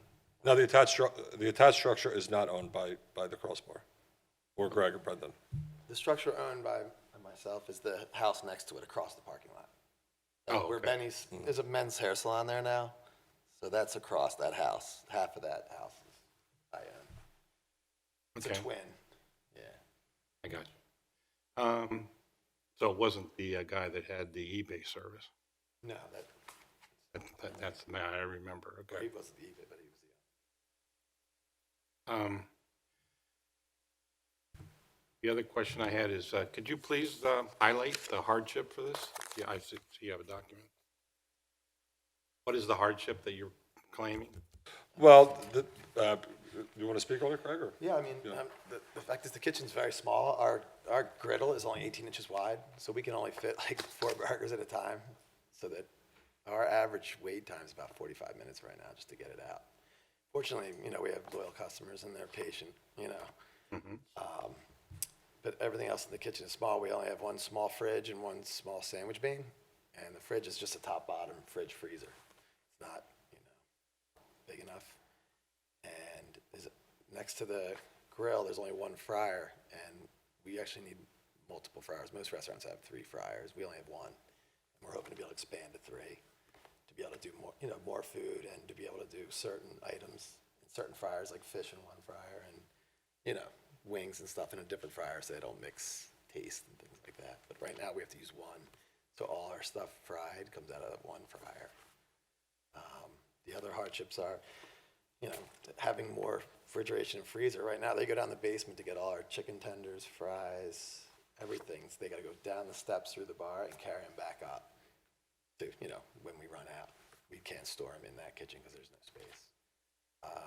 Thirdly, the 3-sink system, you can only fit like 2 pots in there. It's as small as they legally will allow. Most 3-sink systems are about the size of this, are 2 feet by 2 feet. Ours are maybe 12 inches by 12.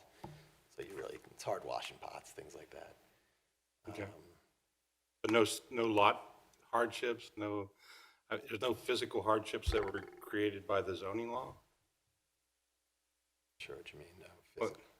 Well, hardships usually have something to do with something that you didn't create. So I'm trying to figure out what the hardship is under zoning that would allow this expansion.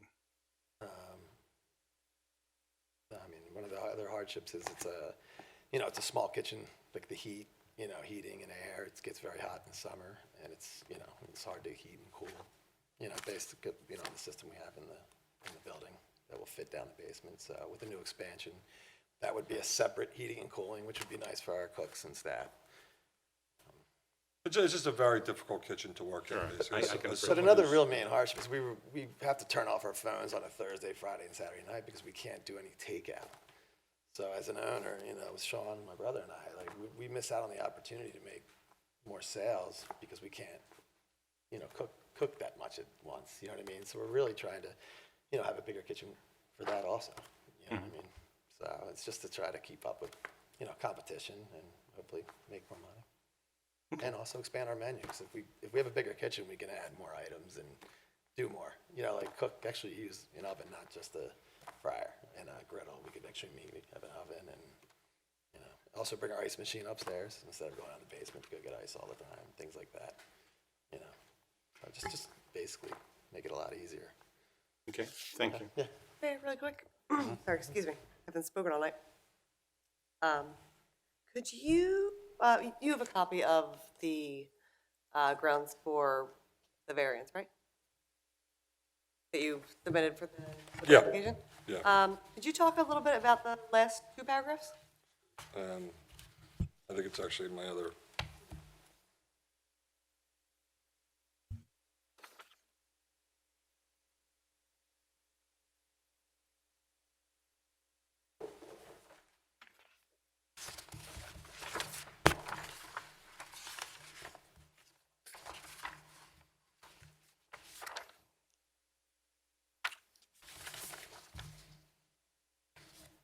Right, but we're not adding any occupancy at all. We're not increasing our seats or anything like that. What we have is what we're going to keep.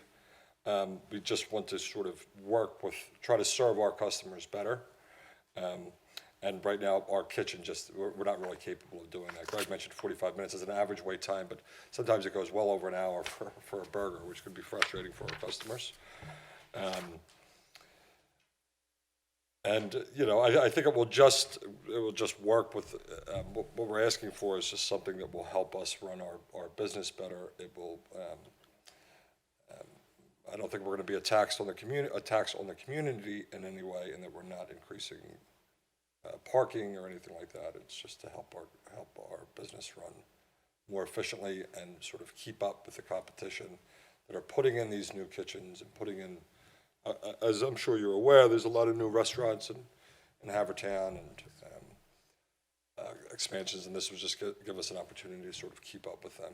So without this, would you be able to stay in business? I'd hope so. It's impossible to absolutely predict, but do you see your? We have a very loyal group of customers, I think. I think that we've done a good job. We're part of the community. I mean, our busy times or when they're busy in Haverford Town, so football games and things like that, is people who come there. I would hope that I expect them to remain loyal to us. That they are not always being served as well as as someone who's worked in the industry for a long time, as I think is a bare minimum, basically. There are certain standards that you have in a restaurant that a waiter or a bartender expects to be able to serve their customers in a reasonable amount of time. To order a cheeseburger and chicken tenders and have to wait sometimes over an hour for that in a small restaurant like the Crossbar is very frustrating to people, and it's difficult for them, it's awkward for us. Has it become more of a problem over time? Yeah, certainly, because the Crossbar has gotten busier. I mean, each year we've improved, but they, I think that really is because of the loyal customer base, and you never know how long that's going to keep up. You know, And I would like to add that we've had a heavy turnover in the kitchen due to the size and the hardship for them in the kitchen. Because most of them worked in bigger kitchens, and You mean it's a tough employees? spot. What's that? Employees. Employees, You say yes. turnover, you mean? Yeah, because of the kitchen, and it's hard conditions. I mean, could make a video, I guess, bring more evidence, but it's not easy back there. You know what I mean? Being so small and hot, a new kitchen would definitely make it a better work environment, and be able to hire more, staff and hopefully better staff. They're fine. No, the guys are not good. You know what I mean? And your existing side yard and impervious surface non-conforming or existing? So you're not Everything's changing- impervious. Yeah, we're not changing anything. Our whole property is impervious. if you look at the picture that, where the sidewalk is, that's the property line between the two properties that are next to each other. Or, you have anything else, Kenny? Nothing. Jess? I noticed in your kitchen plan that you're not using any of the existing kitchen No. during the expansion? There's a brick wall off the back of the building, so we're hoping not to have to blow through that. Okay. You know what I mean? Because that would be a lot. Well, we haven't, done full cost, but it would be a lot more expensive. Okay. That would be it would basically That would be be a service area.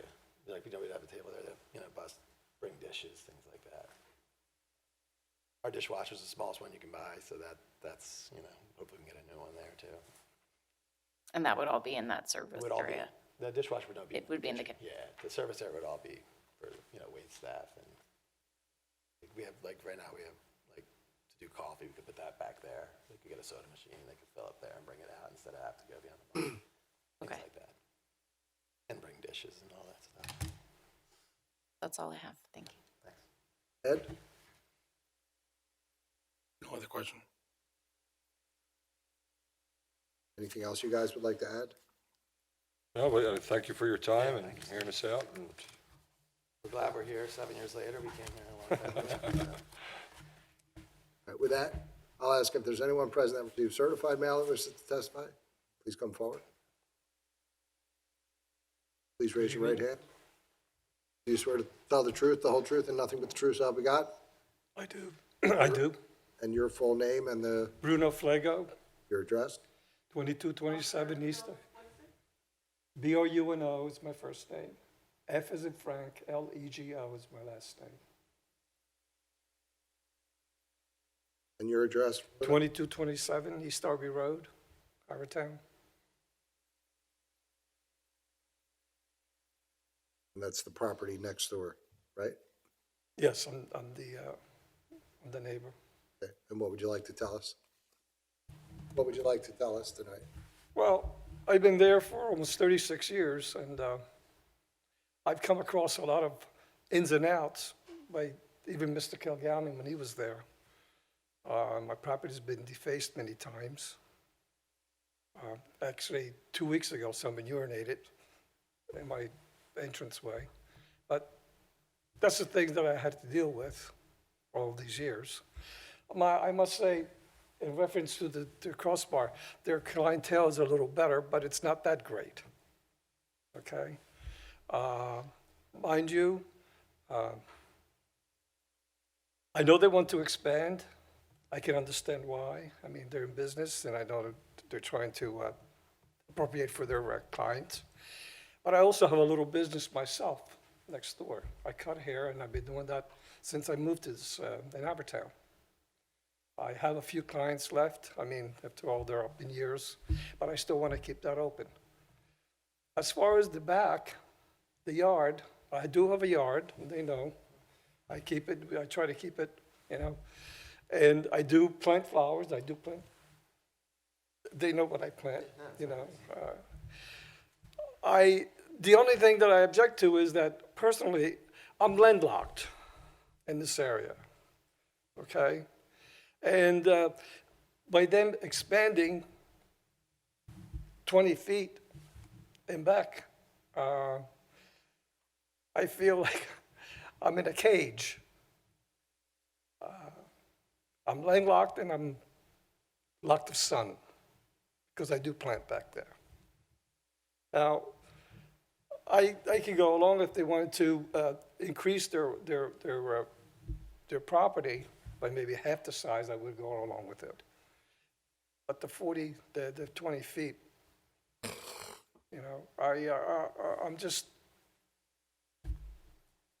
I'm just in there confused anymore.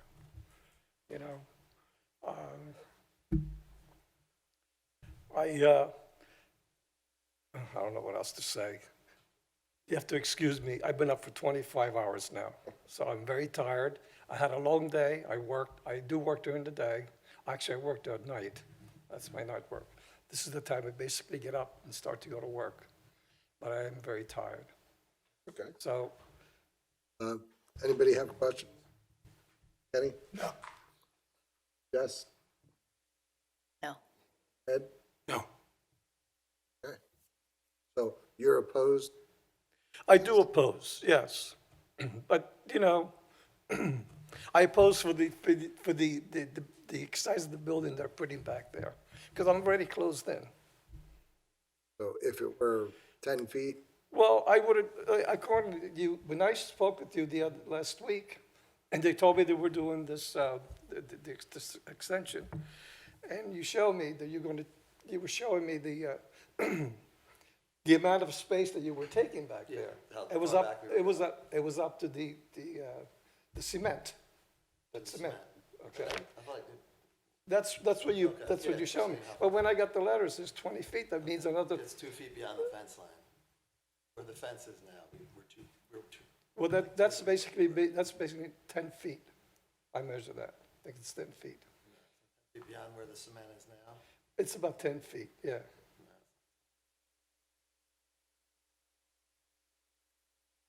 $20 feet. Do you want to is look at twice this? the size. That's fine. only one, you can speak, only one can speak at a time, because Arlene's trying to take down everything everybody says. So, let him take a look. This is the area with the orange line. That's 20 feet? That's 20 feet from the building, yeah. Your backyard, goes back equal to where our fence line is. Well, that's what you It's pointed about- out to me, yeah, it's- but when I it's measured about it 2 feet, myself. yeah. Yeah, so you both spoke over each other. I'm sorry. No, I believe it's 2 or 3 feet beyond, like, where your cement line ends, it goes about 3 feet beyond that. Next door to us, he has back, cement, cemented off. This is your We're cement. We're going about 3 feet beyond that. From our building. Your building's 3 feet longer than ours. So our building's actually 3 feet shorter. It's weird, that's the cleaners, it goes all the way back. I don't know, they must have done this years ago, but they're like right up on this property line, I guess, got it done. There's, His building, you can see is equal, and ours is actually shorter than the other two. okay, I got it. Okay. 3 feet shorter, I measured it actually. There are other issues that, it's just come into place. There was an occurrence last year where my place was full of carbon monoxide. And they know that, by the way. Actually, it was you that brought it to my attention. When I came home from my brother's house, there were just nothing but policemen, and the fire department was there.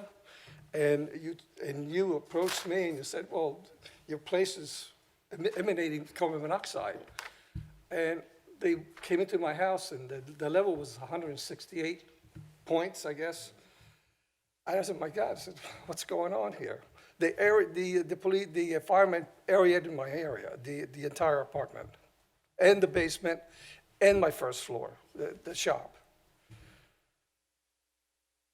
And I couldn't figure out why this is happening. And the police chief, the fire chief asked me, says, of all, you didn't feel, you didn't smell anything inside? I said, no. I said, I didn't feel anything. The only thing I know that in the last couple of years, every once in a while, waking up in the morning, instead of being refreshed, I was very tired. And I realized that afterwards. Because I didn't think about it, I realized that afterwards, that this is what's happening. So the fire chief did bring a meter, and I do have it plugged in, and it still goes off every once in a while. It still goes off. Now, I know you've remedied some of that area in the back. Yeah. No, they remedied. I saw that they remedied it. But I still get some of that inside. That was your firm's, it was our carbon monoxide? You're not even sworn, so if you want to testify, you can, but we're going to let him finish first. Okay. And then you can address the issues. So, go ahead. Well, yeah, it was their side that was causing the problem, it wasn't me, Okay. And, well, it still goes on every once in a while, it still goes off. okay? The other thing too is the cooking, the smell in the summer, no offense. In the summertime, I can barely keep my windows open because the way they have everything vented, it just comes in through my house. I mean, I live there. They don't live there. You know, this is what I've been putting up with for the last, whatever is it, 6 years. So what was there before then? Kilgallen. Another bar? It was just a bar. It was just a bar, and I don't think they didn't serve any food. You know, they're serving food, it's different. Any other questions? Jess, Ed, Ken? Mm-hmm. Did Your discussion with Greg and Google resolve your planning? I can't hear you. Did it resolve your planting issue? Did I design my plan? Resolve. Well, Do you have more space now than you thought? He's saying, you looked at- yeah, I you do. looked at the Actually, picture. yeah, I do. Yes, I do. Okay. That's all I have. Okay, all right, Can I speak real quick? about that Sure. issue? okay. If he's done. Are you through? I just want to respond to it. For now, I am, After. yes. Okay, thank you. Thank you. No, as to the issue he was talking about with the carbon monoxide, our alarms went off because the carbon monoxide was coming from his building. The fire chief said that his furnace was giving it off, and they said it was at dangerous levels that he could have actually died. That's what was quoted, Mr. Brennan. And it wasn't coming from our building, it was coming from his building. So, No, it wasn't coming from it was coming from your building. But you, No, wait, sir. we're not gonna have argument. no, No, You tell us what you say, and he can tell us. So we'll have to talk to the fire chief. A fire chief told you The that? fire, no, they came, I mean, we had. yes, they, They right tagged his. Yeah, he was there, I was, you know, So, do you know the name of the fire chief that told you that, by any chance? Do you I recall? wasn't, he was not speaking. Fire company, I don't know the fire chief. right. Or whatever the person was. Yes. Sorry. Only one This is a person separate at a issue. time. Yeah. That's it. It was the Oakmont Fire Company. Okay. Sorry about that. No, it was emanating from their side because they were exhausting, whatever they're exhausting Okay. in the little alcove in the back. Bono, who told you it was coming from their side? Because they remedied some of the problem. Who told you that it was coming from their side? Did you They, talk? they didn't say, but I know it was coming from their side. It wasn't coming from my side, Okay, you know? okay. Well, I'm glad everyone's all right, and No, I'm glad, but. well, yeah. But I also, I am aware, his plants are very nice, like, you know, he's a good neighbor. When we, proposed the extension, we didn't want it to go past where the sun would block his plants or anything like that. So, we are aware. I understand that. Yeah. But you told me a week ago they were doing this, and then the next day I got the letter. Well, no, I wasn't even prepared. Well, no, for I this. told you because I wanted to let you know that we are going for it, we wanted to, understand. and that you will be receiving a letter. I didn't, I think that's good as a neighbor, and, and you have every right to come in here, and I'm glad you did. And none of this is even relevant to the case. Yeah, exactly. I mean, So, it was up to a point, but not whether or not you told him. yeah. Okay. No other questions from the board? Thank you. Thank you. Sorry. And although the audience is empty, it might seem crazy, but I have to ask, is there anyone else that received certified mail that wishes to testify? Anyone that received regular mail? Any other residents of Haverford Township? With that, we'll close the record on this case, and a decision will be rendered at our next regularly scheduled meeting on December 5th. Thank you.